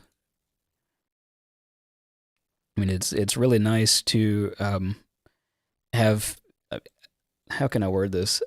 I don't consider myself great at any of this stuff. I mean, I'm still just kind of learning as I go. But it's a really good feeling to have drums because not a whole lot of other people in the area do it, or they just like the way that you do it better, you know? So I pride myself on doing live drums and doing everything in my power to avoid having to throw samples on stuff. So if you want your drums to be heard, I know a guy. I feel like I probably should have listened to some of this stuff. I'm kind of on autopilot now, and I'm just moving stuff without even thinking about it and just hoping that I'm making right decisions. Oh, those KZ ZS10s, that's what I use as well. I like them. One thing that you will definitely want to do with those KZs, in my opinion, is to check out complyfoam.com. Let me bring that up here. The tips that come with the KZ in-ears are they're not great. I guess that's the best way to put it. But you can hop on complyfoam.com, search for your brand KZ, and look for the model that you have. And these tips are kind of like the foam in-ears that you would have like working at a factory or something, except a lot more tasteful. You can squeeze them and put them in your ear, and it'll expand to conform to the shape of your ear, and it just does a lot better job of sealing and staying in your ear.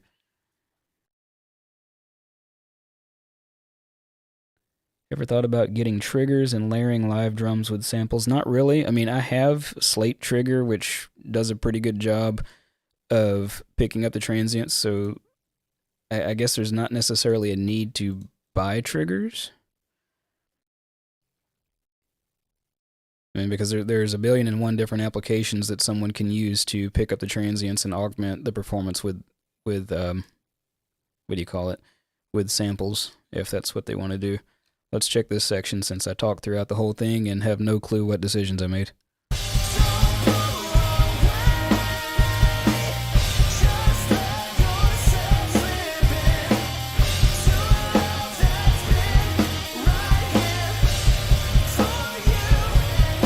I think I may have heard a little bit of a glitch in there, so I want to go back and double check a section.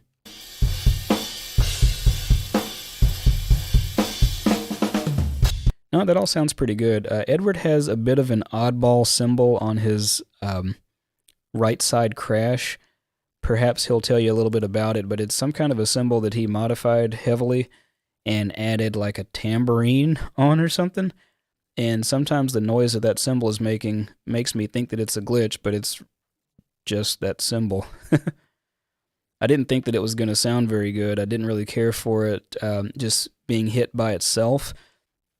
But in context, it was really good, and I feel like it brought a lot of these sections to life. It added something, I don't know what to call it, it just added something extra to the mix that was pleasing. I can't say I've ever been a fan of a tambourine in my life. I just remember, sometimes like if we would go to a church or something, there would be one person that would, like, if they found a tambourine, particularly if you were playing with the band or something, and there was somebody out in the crowd that had a tambourine but didn't know how to play it and didn't understand that you got to hit it before you want it to be heard, it would really throw off your rhythm. And that was a pretty big move compared to the movements we've been making. I definitely will want to listen back to this section. That looks like it's probably going to be okay. I really need to learn to stop second guessing myself, but the perfectionist in me wants to make sure that it's pretty accurate.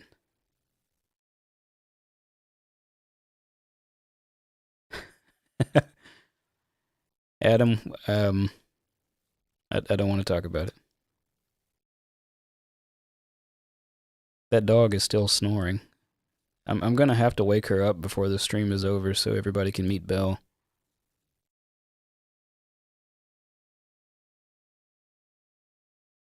No unauthorized tambourines in church. True story. A church that I went to many moons ago, there was a tambourine that somehow managed to float around the sanctuary from time to time, and I went up there one night and found it and buried it way in the back of the lot, and I think to this day the body still has not been found. But I had to do everything in my power to prevent whomever from finding this tambourine and throwing off the Emperor's Groove next service. It's weird though. It seems like it should be such a simple instrument to play, but if you don't hit it just right, it's never going to be in time.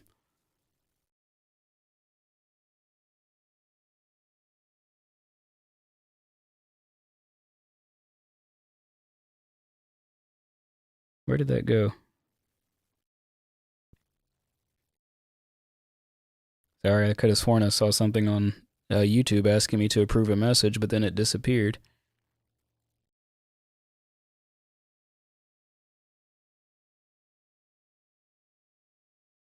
I do have a dog. Let me see if I can wake her up. Let's play for a minute. Hey, Belle. Here, girl. She looks high as a kite. Where, Belle? Come here, girl. She's trying to get up. Where, Belle? Got some people that want to meet you. Come up. Can you come up? Can you at least give me 5 on screen? There you go. You're starting to get up here. Can you come up? We normally don't let her get on the furniture or on people, so it's kind of tough to get her to disobey me right now to get up here on the camera. Oh, come here.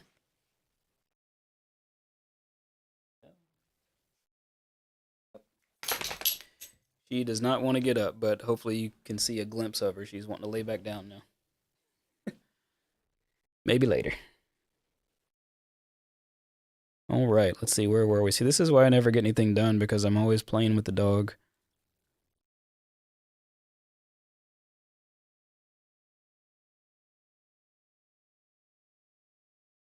There she is. The camera, the lens that I've got on here right now has got a 1.4 aperture on it, so it's great for the low light that I like in here, but is terrible if you want to see anything past me. Which I guess I could open it up a bit, but then I'd have to, or narrow it down a bit, I should say. But then I'd have to adjust for lighting and everything else. Belle is dangerous. Her tail is like $50 thick. And I'm pretty sure she can break a femur with it if she wants to. Let's see. I hope we're getting close to that section that I was talking about earlier. And here it looks like we got some little bit of tom work. I'll nudge this just a hair, focusing on that kick and making sure that that gets on point. And yes, that is the part that I wanted to get to right there. So let's go back and listen to this section, and then we'll talk about this breakdown that's coming up. Probably want to hear the music with that.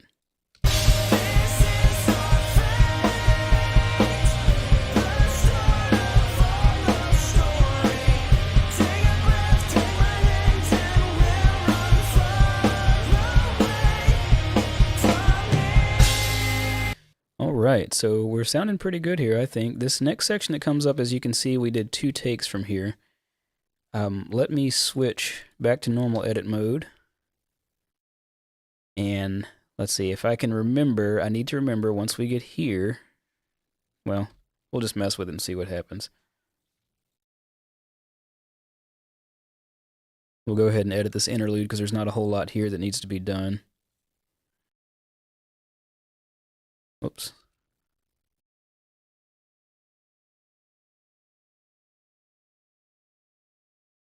Get that transient in place.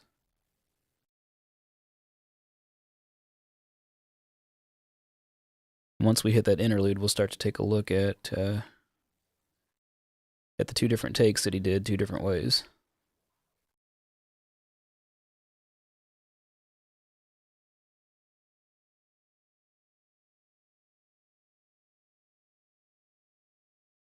Man, your vocals are fine. You need to quit all that mess.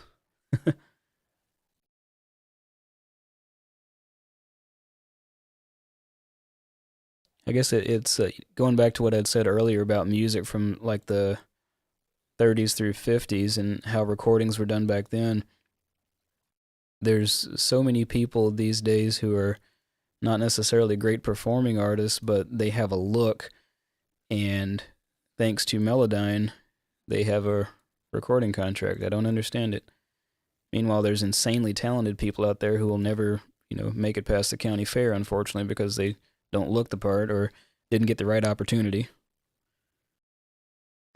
Peach corrected. That's awesome.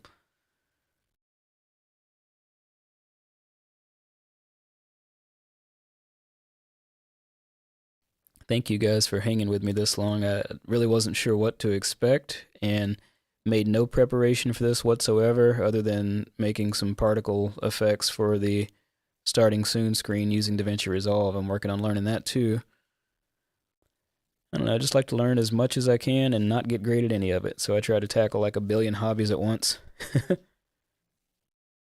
I think everybody hates the sound of their own voice. I'm listening to myself in the room now, and I don't know if part of me wants to go back and watch the stream just so I can see how everything went, but another part of me doesn't want to hear my voice.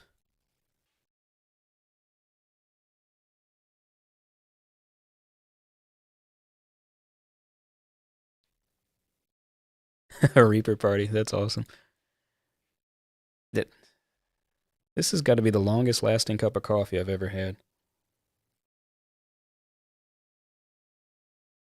Hi, Belle.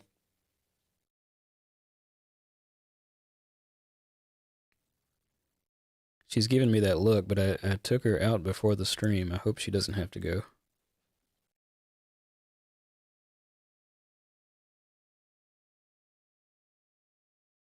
Belle is a Brazilian Mastiff. She's a little bit small for the breed. She's about 110 pounds. And she thinks that she's a people. And so do I.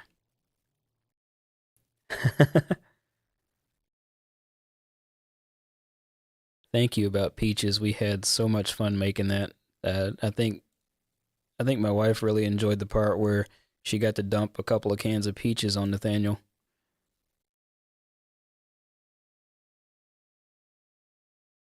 Sounds like there's a joke in there, but I mean all that in the literal sense.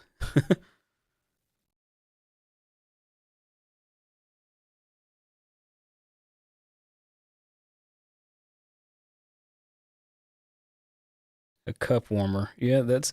I think normally I don't talk enough to have a cup of coffee go cold like this. Speaking of which, if you'd like to support the channel, feel free to click the link in the description to buy me a cup of coffee because I like coffee.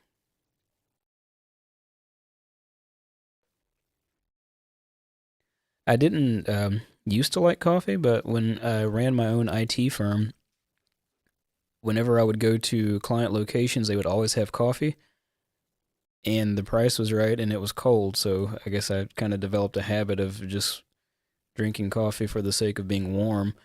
And I have insomnia issues, so the caffeine, I really don't care. I just like the taste of the stuff.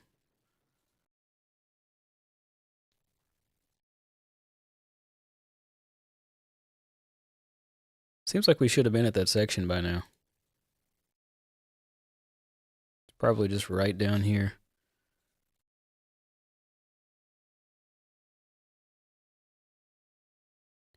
I swear we're going to get to hear some music here in a minute.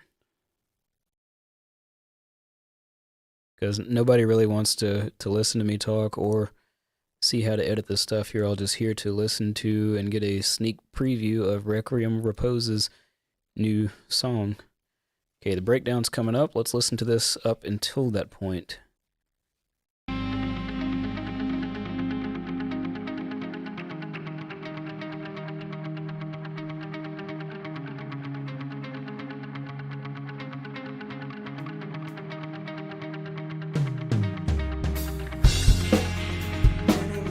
it's been alone. How could I have ever known it would come down to this one single moment? Alright, we are finally at the part that I was talking about. This breakdown, let's see, we're going to start with the orange.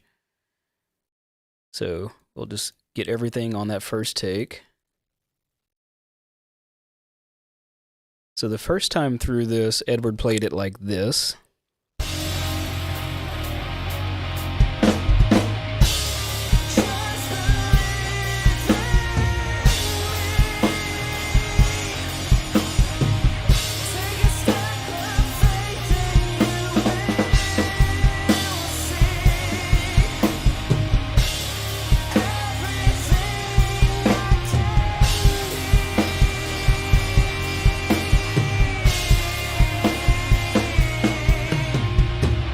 Now, there was something in there Edward didn't like, and he wanted to go through and take it again, so this is the way he played it the second time.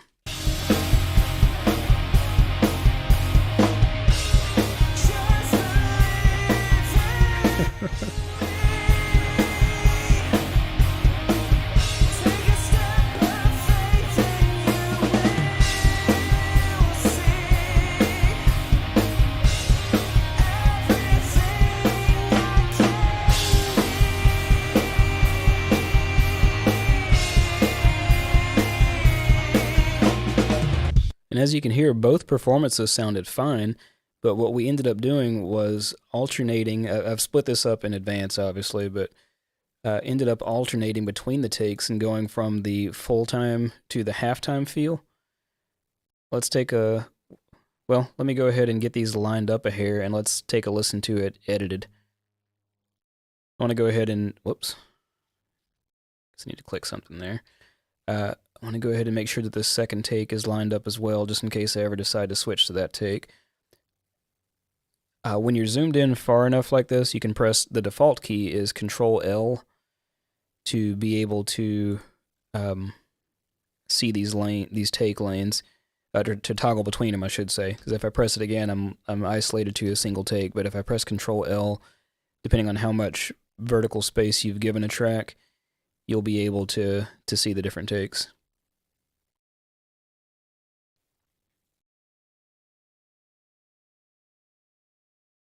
Really, I guess for the sake of time, let me just back this up and stick with the takes that we had intended to use, because otherwise I'm doing pointless editing. So we start there, and I've got the alternates already set up, so I'll get us locked back to the proper takes. And let's get on it. That's in time, that's fine.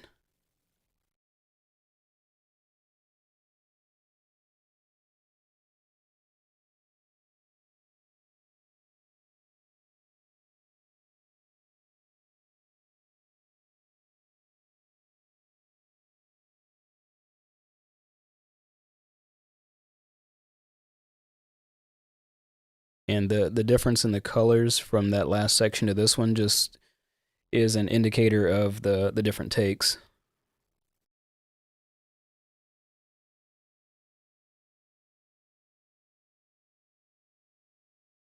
Shouldn't take too long to get this lined up just a hair. Then we'll go back and listen to it with the alternating between the takes with it lined up a bit and move on to the end. We're getting there, fellas.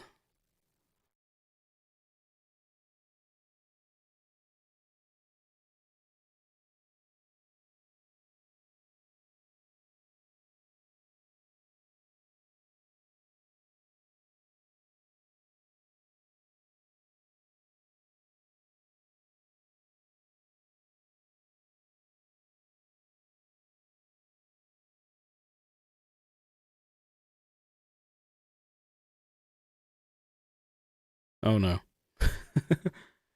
That sounds too much like work.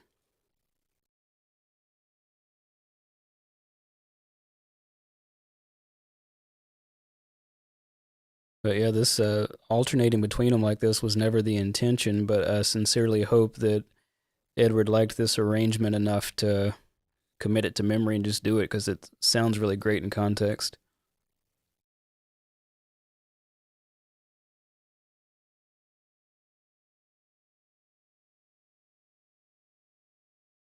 Wow, I am almost outside of your demographic. Another year and I'll be 45. That is weird to think. But in my head I'm still 12, so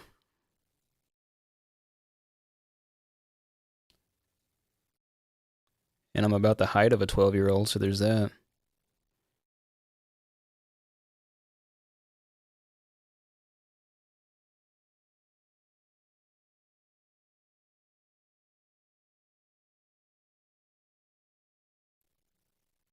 Almost through here.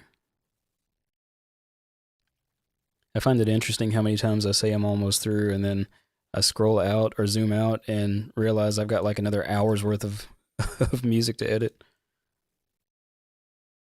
Long freaking song. I don't mind long songs if they're good though, and this is a good one.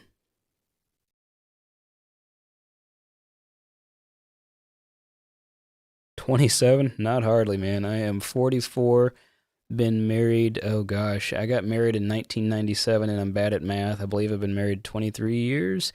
I have 3 kids and a dog. Oh, to be 27 again. If I could keep the knowledge that I have now and go back to 27,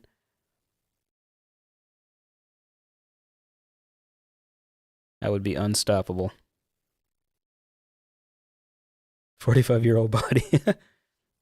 I've been very blessed and fortunate to have good health all my life, and I hope to keep it that way. I think about the worst issue that I have is the insomnia. It's like I will be extremely tired, but can't stop my brain long enough to fall asleep. So I just have to stay up until I'm so physically and mentally exhausted that I have no choice but to pass out. It's like I'll be dead tired and go to lay down, and then my brain's like, "Hey, buddy, let's calculate stuff and think about things that don't matter for the next 10 hours."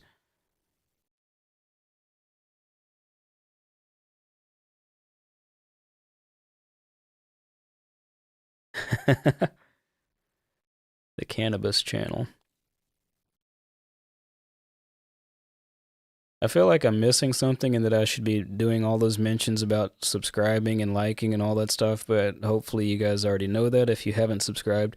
And I hope that you would seriously consider sharing the channel with people who might be able to benefit from it, or people that might just want to hang out and heckle me on the air. I'm fine with either.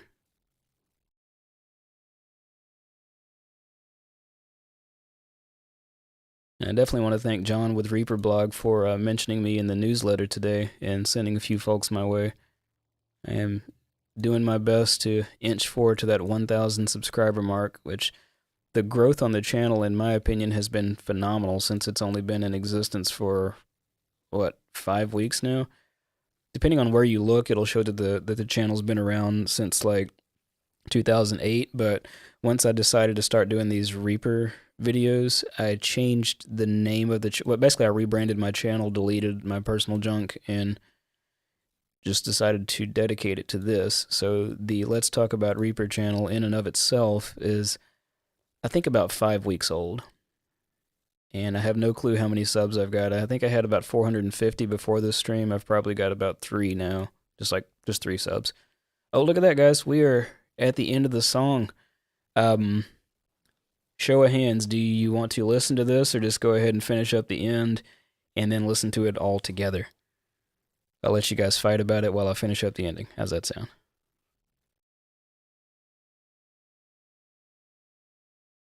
Oh, wow. I do like growth, and it's weird because, I mean, like I had said before, normally I'm not really much of a talker. My wife will tell you this. It's like I hardly ever talk unless there's a reason, but if you get me started on something that I'm passionate about, I have a tendency to not shut up and up to the point of being annoying and rambling and babbling and cracking dad jokes and all kinds of stuff like that. And I feel like we've hit that stride.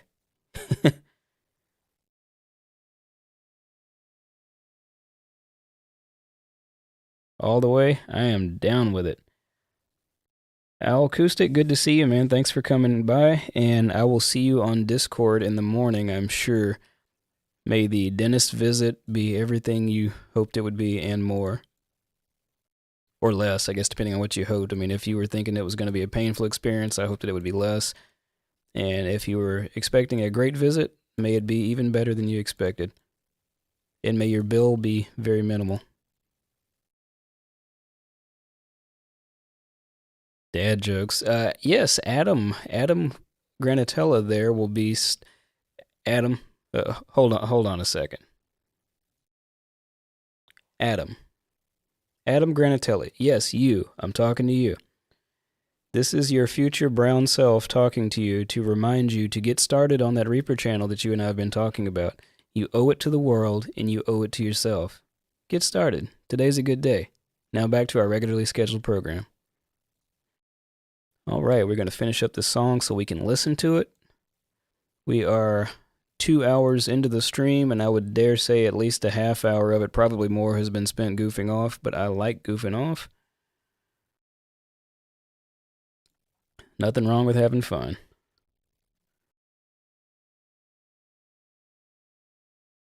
And my dog, Belle. Ladies do not eat their feet. Stop it. Okay. Sorry, I had to address something in the room. She likes to gnaw on her feet sometimes.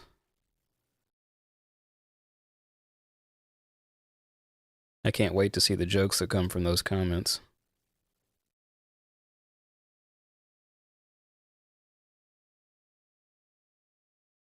Get her done. It looks like the people have spoken, and we are almost done with this song, at which point we will listen to it and troubleshoot any spots that may be wonky, but just from looking at it, I don't think there's going to be any. If so, they will be very minimal since Edward's playing. I mean, the parts that were slightly off the grid were still very much internally in time, if that makes sense. So as I shift these sections, there's not a whole lot of extra editing that needs to happen to other stuff. Oh, Craftsman. Heck yeah. I would love to get involved with craft. If you guys have not checked out Craftsman, you got to look it up exactly as Reaper Blog spelled it. Talk about a soothing voice. I mean, that guy's, his video work is astounding, and he's real entertaining, and you learn a lot every time you watch it.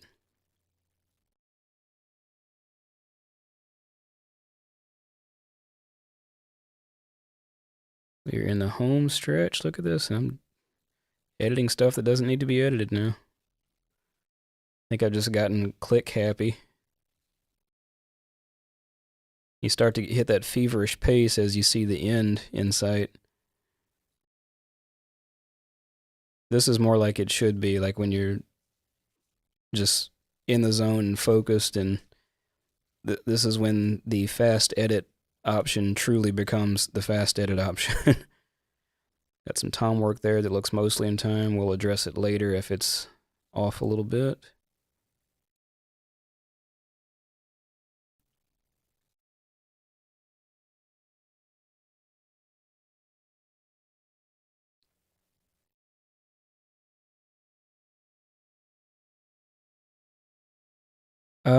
You know, Nathaniel, I don't think that I did, but we can look at that after we finish this edit, because that might be an interesting technique that some folks might want to see. Yeah, when Nathaniel was over here the other day, we made a change to the arrangement because he wanted to have halftime at a point that didn't get played that way. I'm not 100% sure I remember exactly where it was, so you may have to tell me what you were looking for.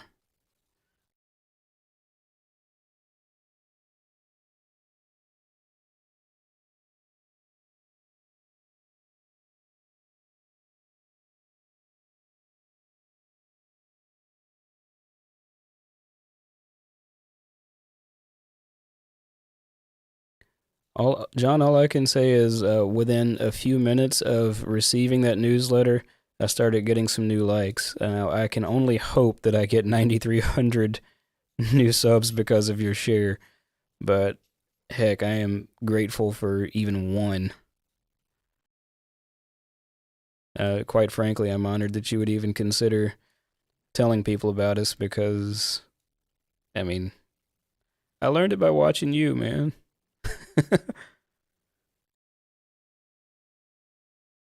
Seems the song should be over by now. Nathaniel, your next challenge is to write a 3-minute, 30-second song.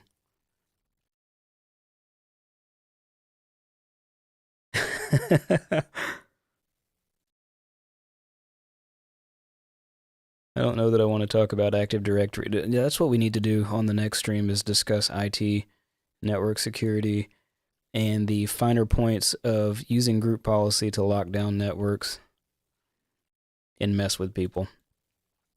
Creating organizational units for people that you don't like, putting those people in that group, and wreaking havoc on their systems. Not that I would ever do that.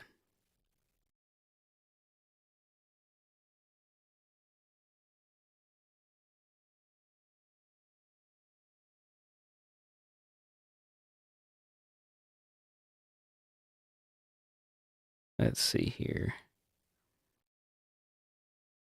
Audio degrees. You know what? I think all the so-called training that I've done is admittedly YouTube and trial and error. I went to school for electromechanical engineering and somehow am now a systems administrator.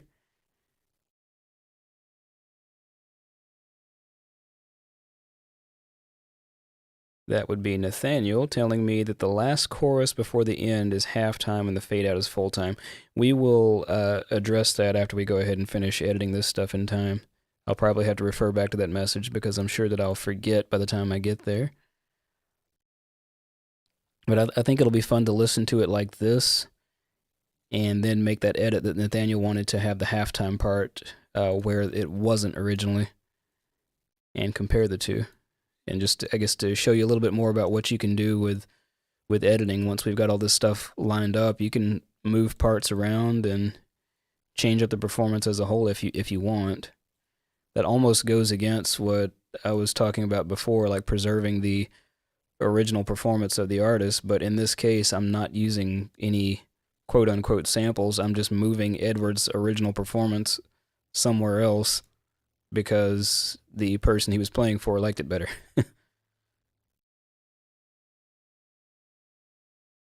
And Edward's pretty flexible and open to that sort of thing because we, looked at the different takes and made some minor arrangement edits while he was on site.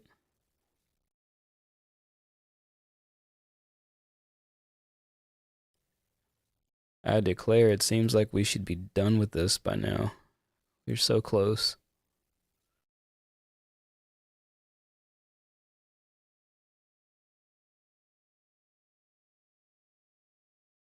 Yeah, I say we're close. That's a lot. Oh wow, Expert Village. That's that is almost right up there with, is it Geocities or GeoCities? I was never sure how to pronounce that. Or Geosites. Gosh, I guess that's 3 different ways it could be.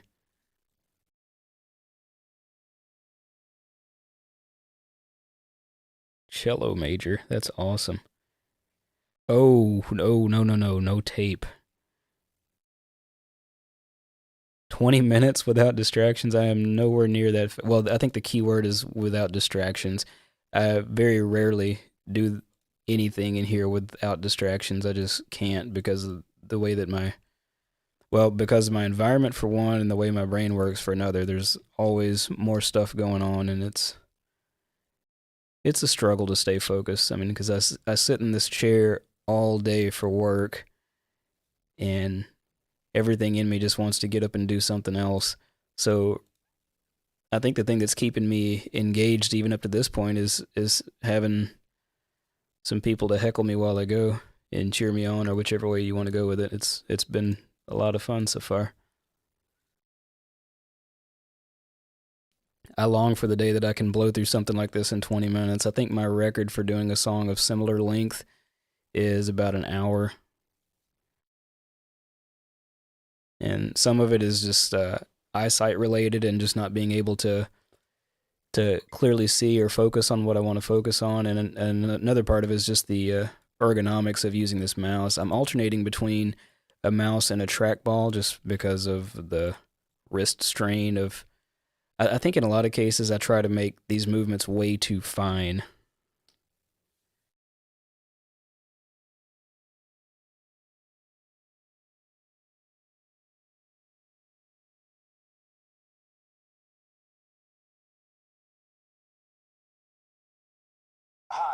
Oh, that's loud. Okay, I got a link that John sent, and let me. I don't have my desktop audio routed through OBS, so you guys take a look at that link, and I may have to do a separate video on. Tell you what, let's just watch it together. You guys click that link if you dare, and let's see what this mess is.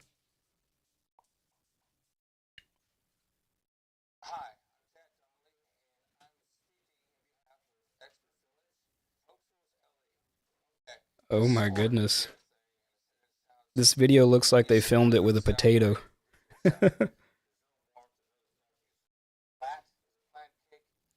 Flat as a pancake.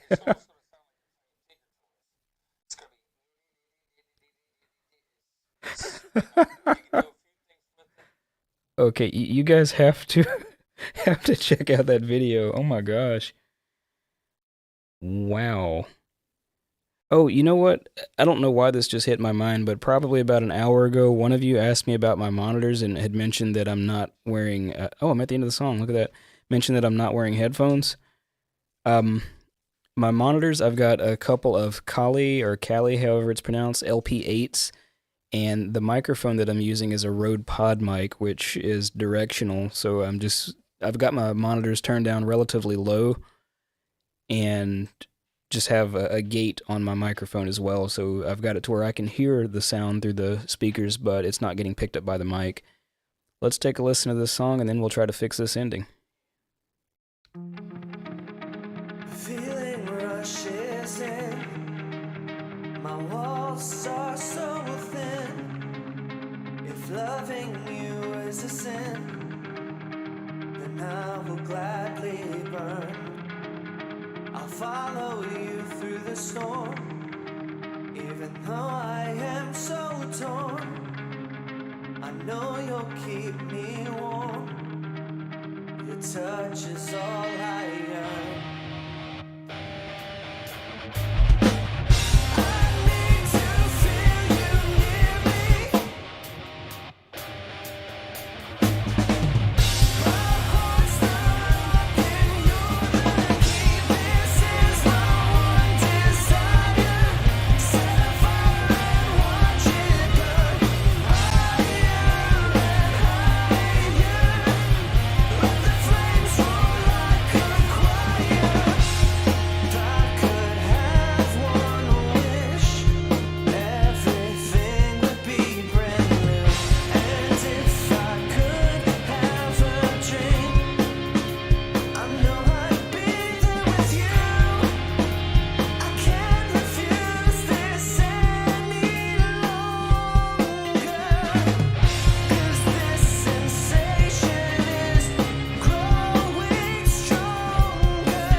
Needless to say, the drums are going to end up fading out. Now, let's see if we can find this section that Nathaniel was wanting to... Let's see, mixing from audience perspective. I have a hard time with that. Being a drummer, I tend to mix to drummer's perspective, but realistically, it probably should be mixed from the audience perspective, or we can just pretend that the entire audience is left-handed. So let's see, I think he wanted this last chorus.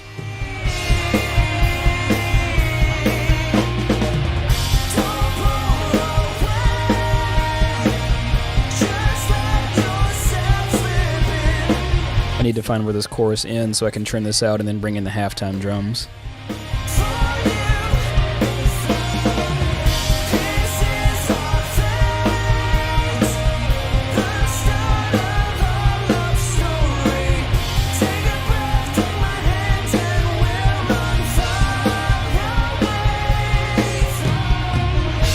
Okay, I believe right about there.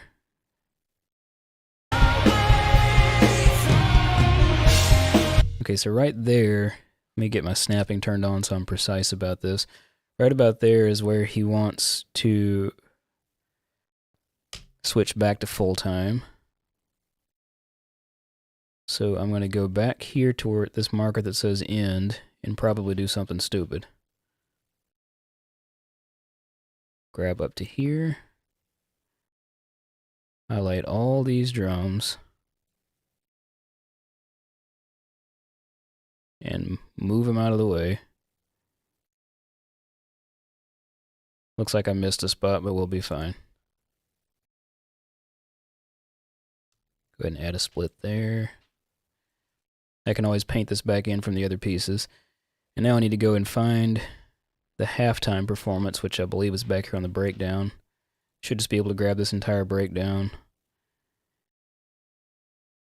And, whoops, and not do that. Grab this entire breakdown. And move a copy of it in here.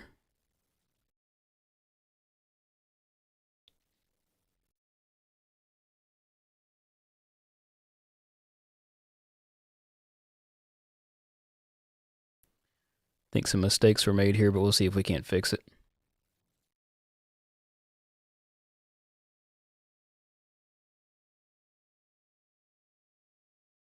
Need to turn that snapping off, that would probably help.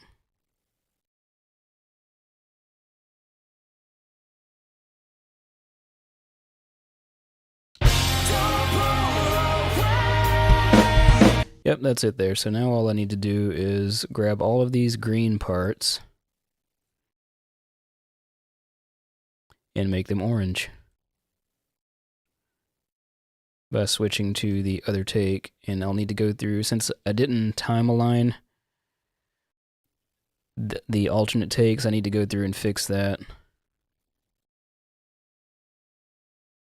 And I'm not using fast edit mode this time. I'm just going to hold Alt and left click and drag to get those lined up real quick.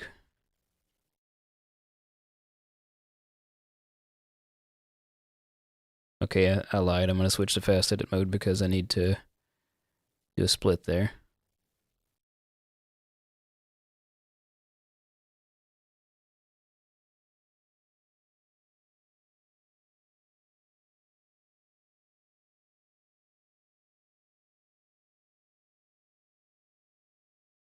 Regions.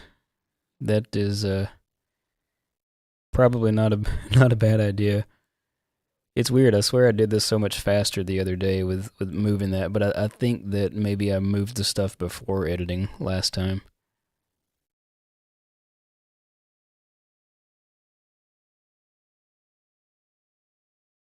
Was something ungrouped?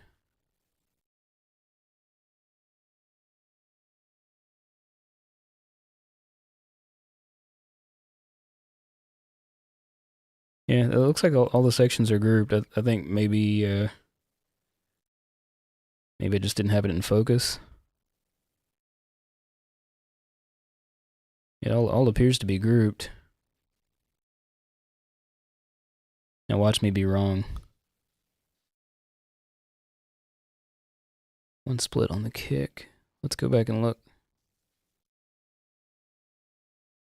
Right there. You are correct, sir.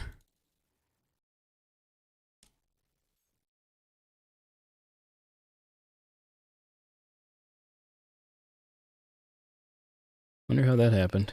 That's weird.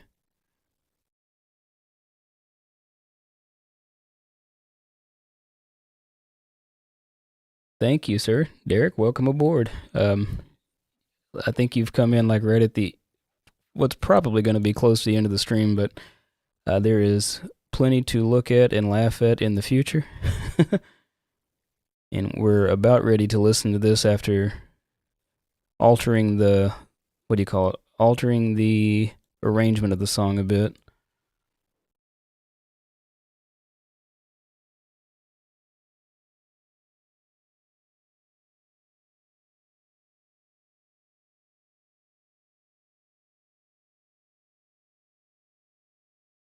Come on, Mike, you can do this. I have faith in you. My wrist doesn't want to move on the mouse anymore.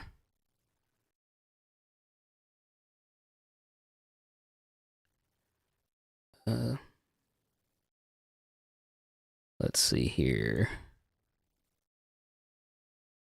Get these switched over to the right take.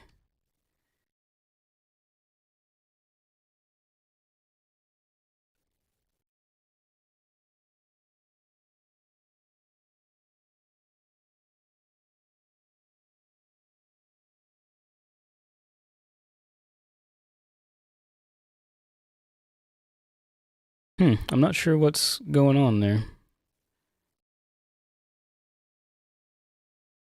Let me just ungroup and regroup that. I must have messed up my group at one point.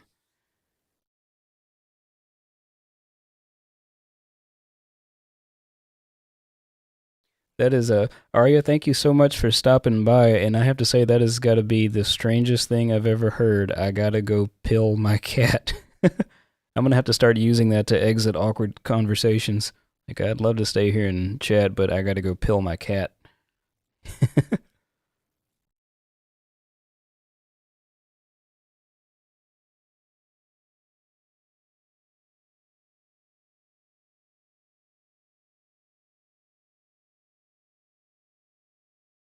Yeah, I'm seeing that now about the grouping getting weird. And it could be something that I don't know if it's just something that I did earlier maybe I made some mistakes earlier and just missed it. Since I'm barely pay attention, I'm in that awkward autopilot mode, but not necessarily accurate autopilot mode.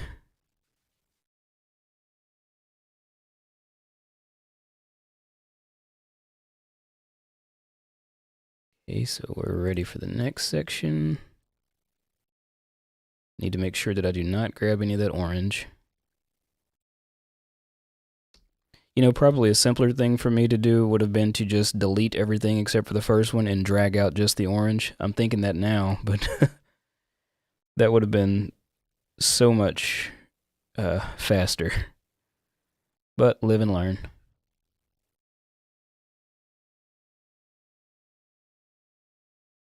I've already come this far, so there's not a whole lot of point in going back and trying to redo that. But note to self, well, there's that thing again.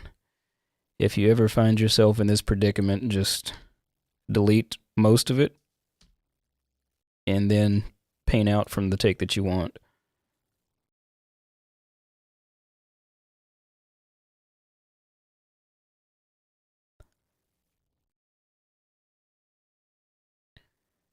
Yeah, Winamp was some excellent software. I think in most cases anymore, though, I just use a streaming service like YouTube Music.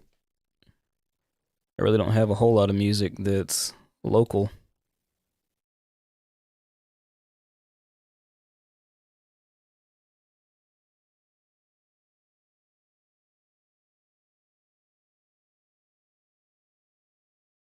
I feel like I'm just rushing again because I want to hear this song.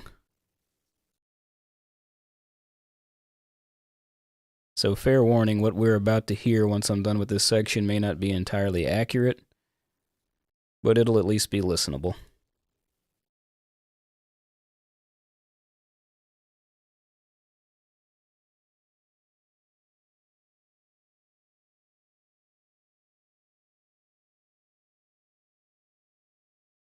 Oh, I think that's the end. Let's see here. I may have gone too far. Let's see.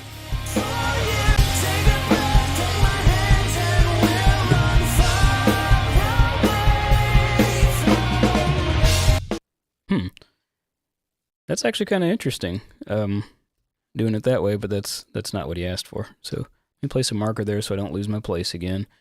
And I think this time I am going to just delete that and instead paint out from there instead of trying to grab all that stuff. We'll take this piece and drag it back. That's all lined up. Not far enough. I think I may be ahead of you in the stream. I believe I got it. I could be wrong, but you can tell me here in just a minute.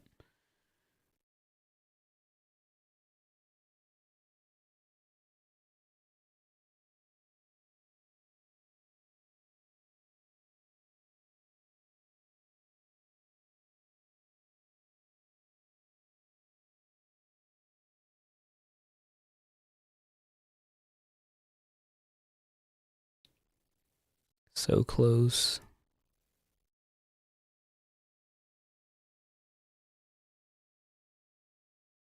Okay, perfect. All right, let me turn this off and let's listen to this again from the beginning with that new edit. I'm going to mute my microphone so we can focus and listen to this. Feeling rushes in.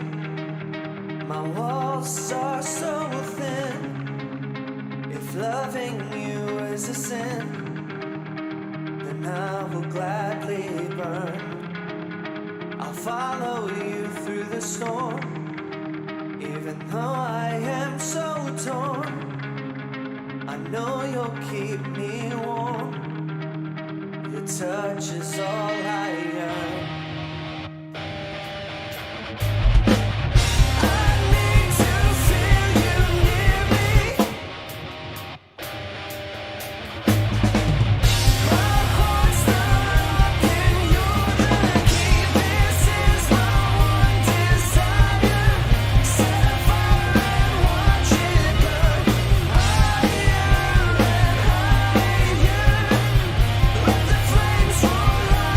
Quiet.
All right, what'd you guys think? That song was excellent. Again, that was I cannot speak. Requiem Repose. There is a link in the description to point to their Facebook page. And Marty, you've got me curious. Now I'm kind of wanting to see if there was a glitch. Plus, I just want to hear this again. So I think it may have been when you mentioned that it may have been somewhere between the back of the breakdown and the end. So I'll go and play that again, and I'll turn up my monitors and pay a bit more attention and see if I can catch it. Come down to this one single moment.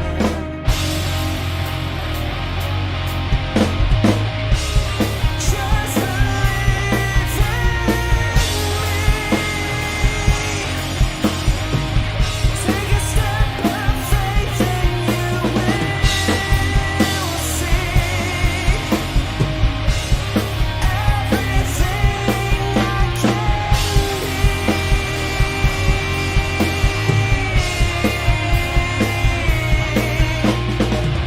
don't pull away. Just let yourself slip into a love that's been. Don't pull away. This may take time, but the price is worth more than I could ever fantasize. Don't pull away. Just let yourself slip into a love that. I can hear by the garage door coming up and Belle getting excited that the family is here. You guys should meet them. I think I may have heard that spot that you were talking about, Marty. Let's see if we can catch it here. Since our fate, the start of our love story. Here, guys, meet my family. I have to pee. My daughter has to pee, and there is 3/4 of my wife. Okay, there she is. There is all of Kathy. And yeah. Is the car still running? Oh, okay. Hey, they're going to Sonic if you guys want to go. You want something? All right, let's see if we can find that spot. Moments spent with you. This may take time, but the price is worth more than I could ever fantasize. Don't pull away. Just let yourself slip into a love that's been right here for you. This is our fate, the start of our love story. Take a breath, take my hand, and we'll run for self living. Don't pull away. Just let yourself slip into a love that's been right here for you. This is our fate, the start of our love story.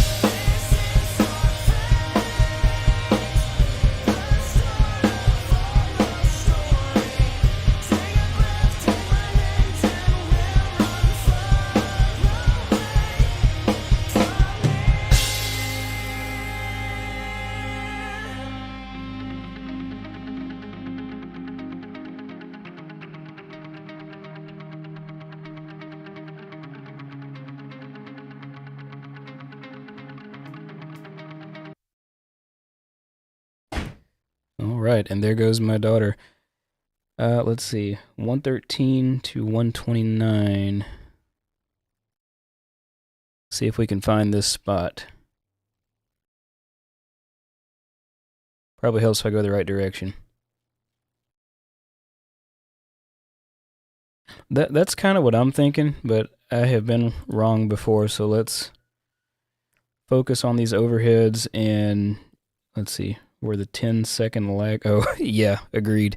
Let's take a listen to this section and, well, let's just scroll through for a minute and look, because usually you can see where there's going to be a problem because the waveform will be kind of wonky in the crossfade.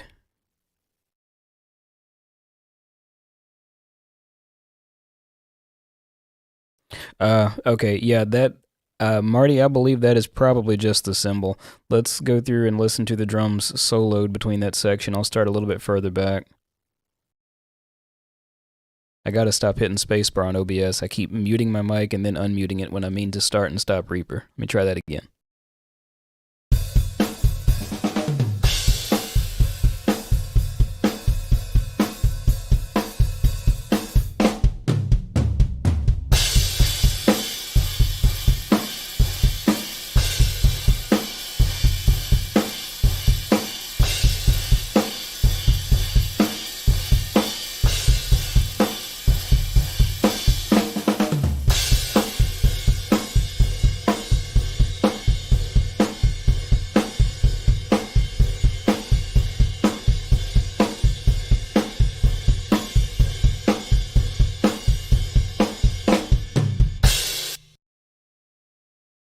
I think I may have cut something off a little short here, but I don't know that I heard the glitching that we were discussing. I think it probably is just that weird symbol.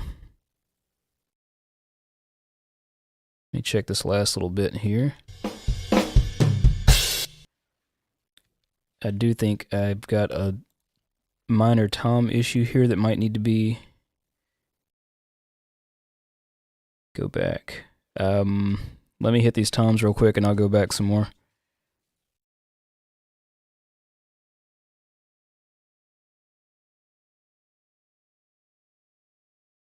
That looks good. Okay, so we'll go back to 113 again and listen intently. If you guys would watch up here, and if you spot either the, okay, right there or at 133. I think you can type in to go to those or something, but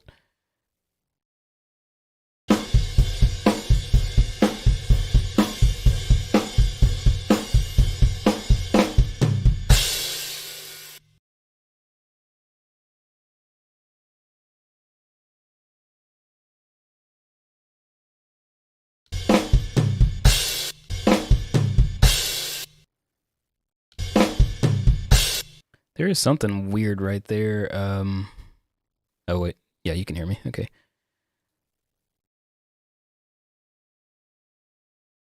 It feels like something is off timing wise in here, and I can't quite put my finger on it. See, toms look good. What is this? I think it's this third tom right here. Yeah, let's try slipping this a little bit. Okay, now that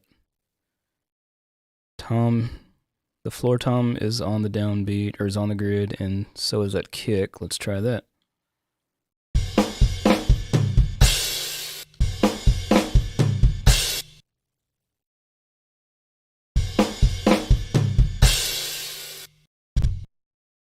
I think I may try moving this. Well, no, he kept playing, so that ain't gonna work.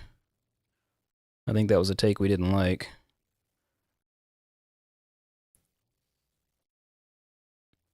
I can try just making this crossfade a bit longer.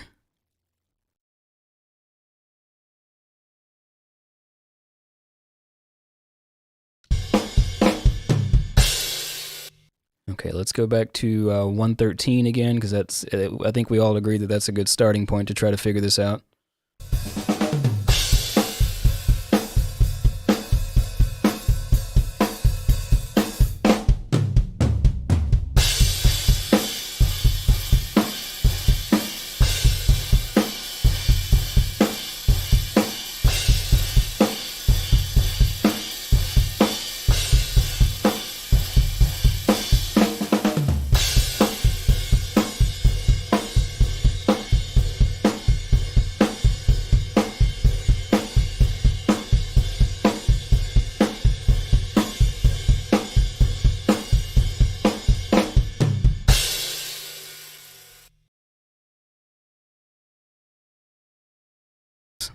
It could be the mix. I'm not sure. I think the only thing that I'm hearing that is a little bit weird is that cymbal. And let me see if I can find a spot to where you can hear that cymbal by itself. Okay. That should be on the right overhead.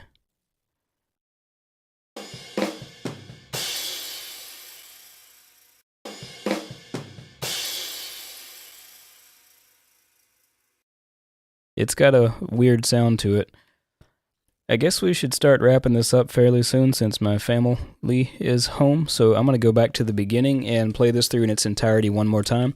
Once again, this song is Far From Here by Requiem Repose. I don't know why I have such a hard time saying Requiem Repose. Be sure to take a look at the link in the description to find them on Facebook, and also if you've not already subscribed to my channel, kindly consider. And you are more than welcome to like, share, subscribe, and if you'd like, you can support the channel by buying me a coffee using the link below as well. Let's take a listen.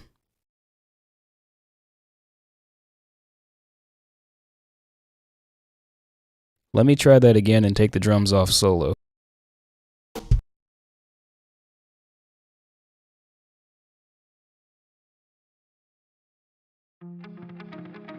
Feeling rushes in. My walls are so thin. If loving you is a sin, then I will gladly burn. I'll follow you through the storm, even though I am so torn.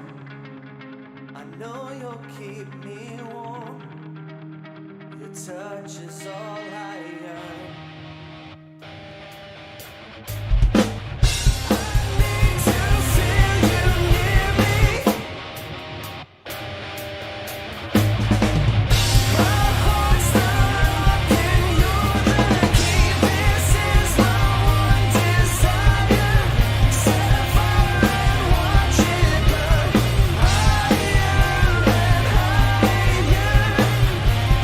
Flames roll like a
right, and that's about it for this stream, I guess. We've been at it for about 3 hours, which according to John is a crap ton longer than this probably should have gone to edit such a short song. But it's been a lot of fun hanging out with you all. Thank you for joining me this time, and I guess I should say it again. Be sure to like, share, and subscribe, and if you'd like to support the channel financially, you are more than welcome to buy me coffee by clicking the link below, because I like coffee. Thanks again for hanging out, and I will see you guys next time. Now, this is the part where you have to watch me awkwardly fumble to figure out how OBS works, and I think this is the right button here.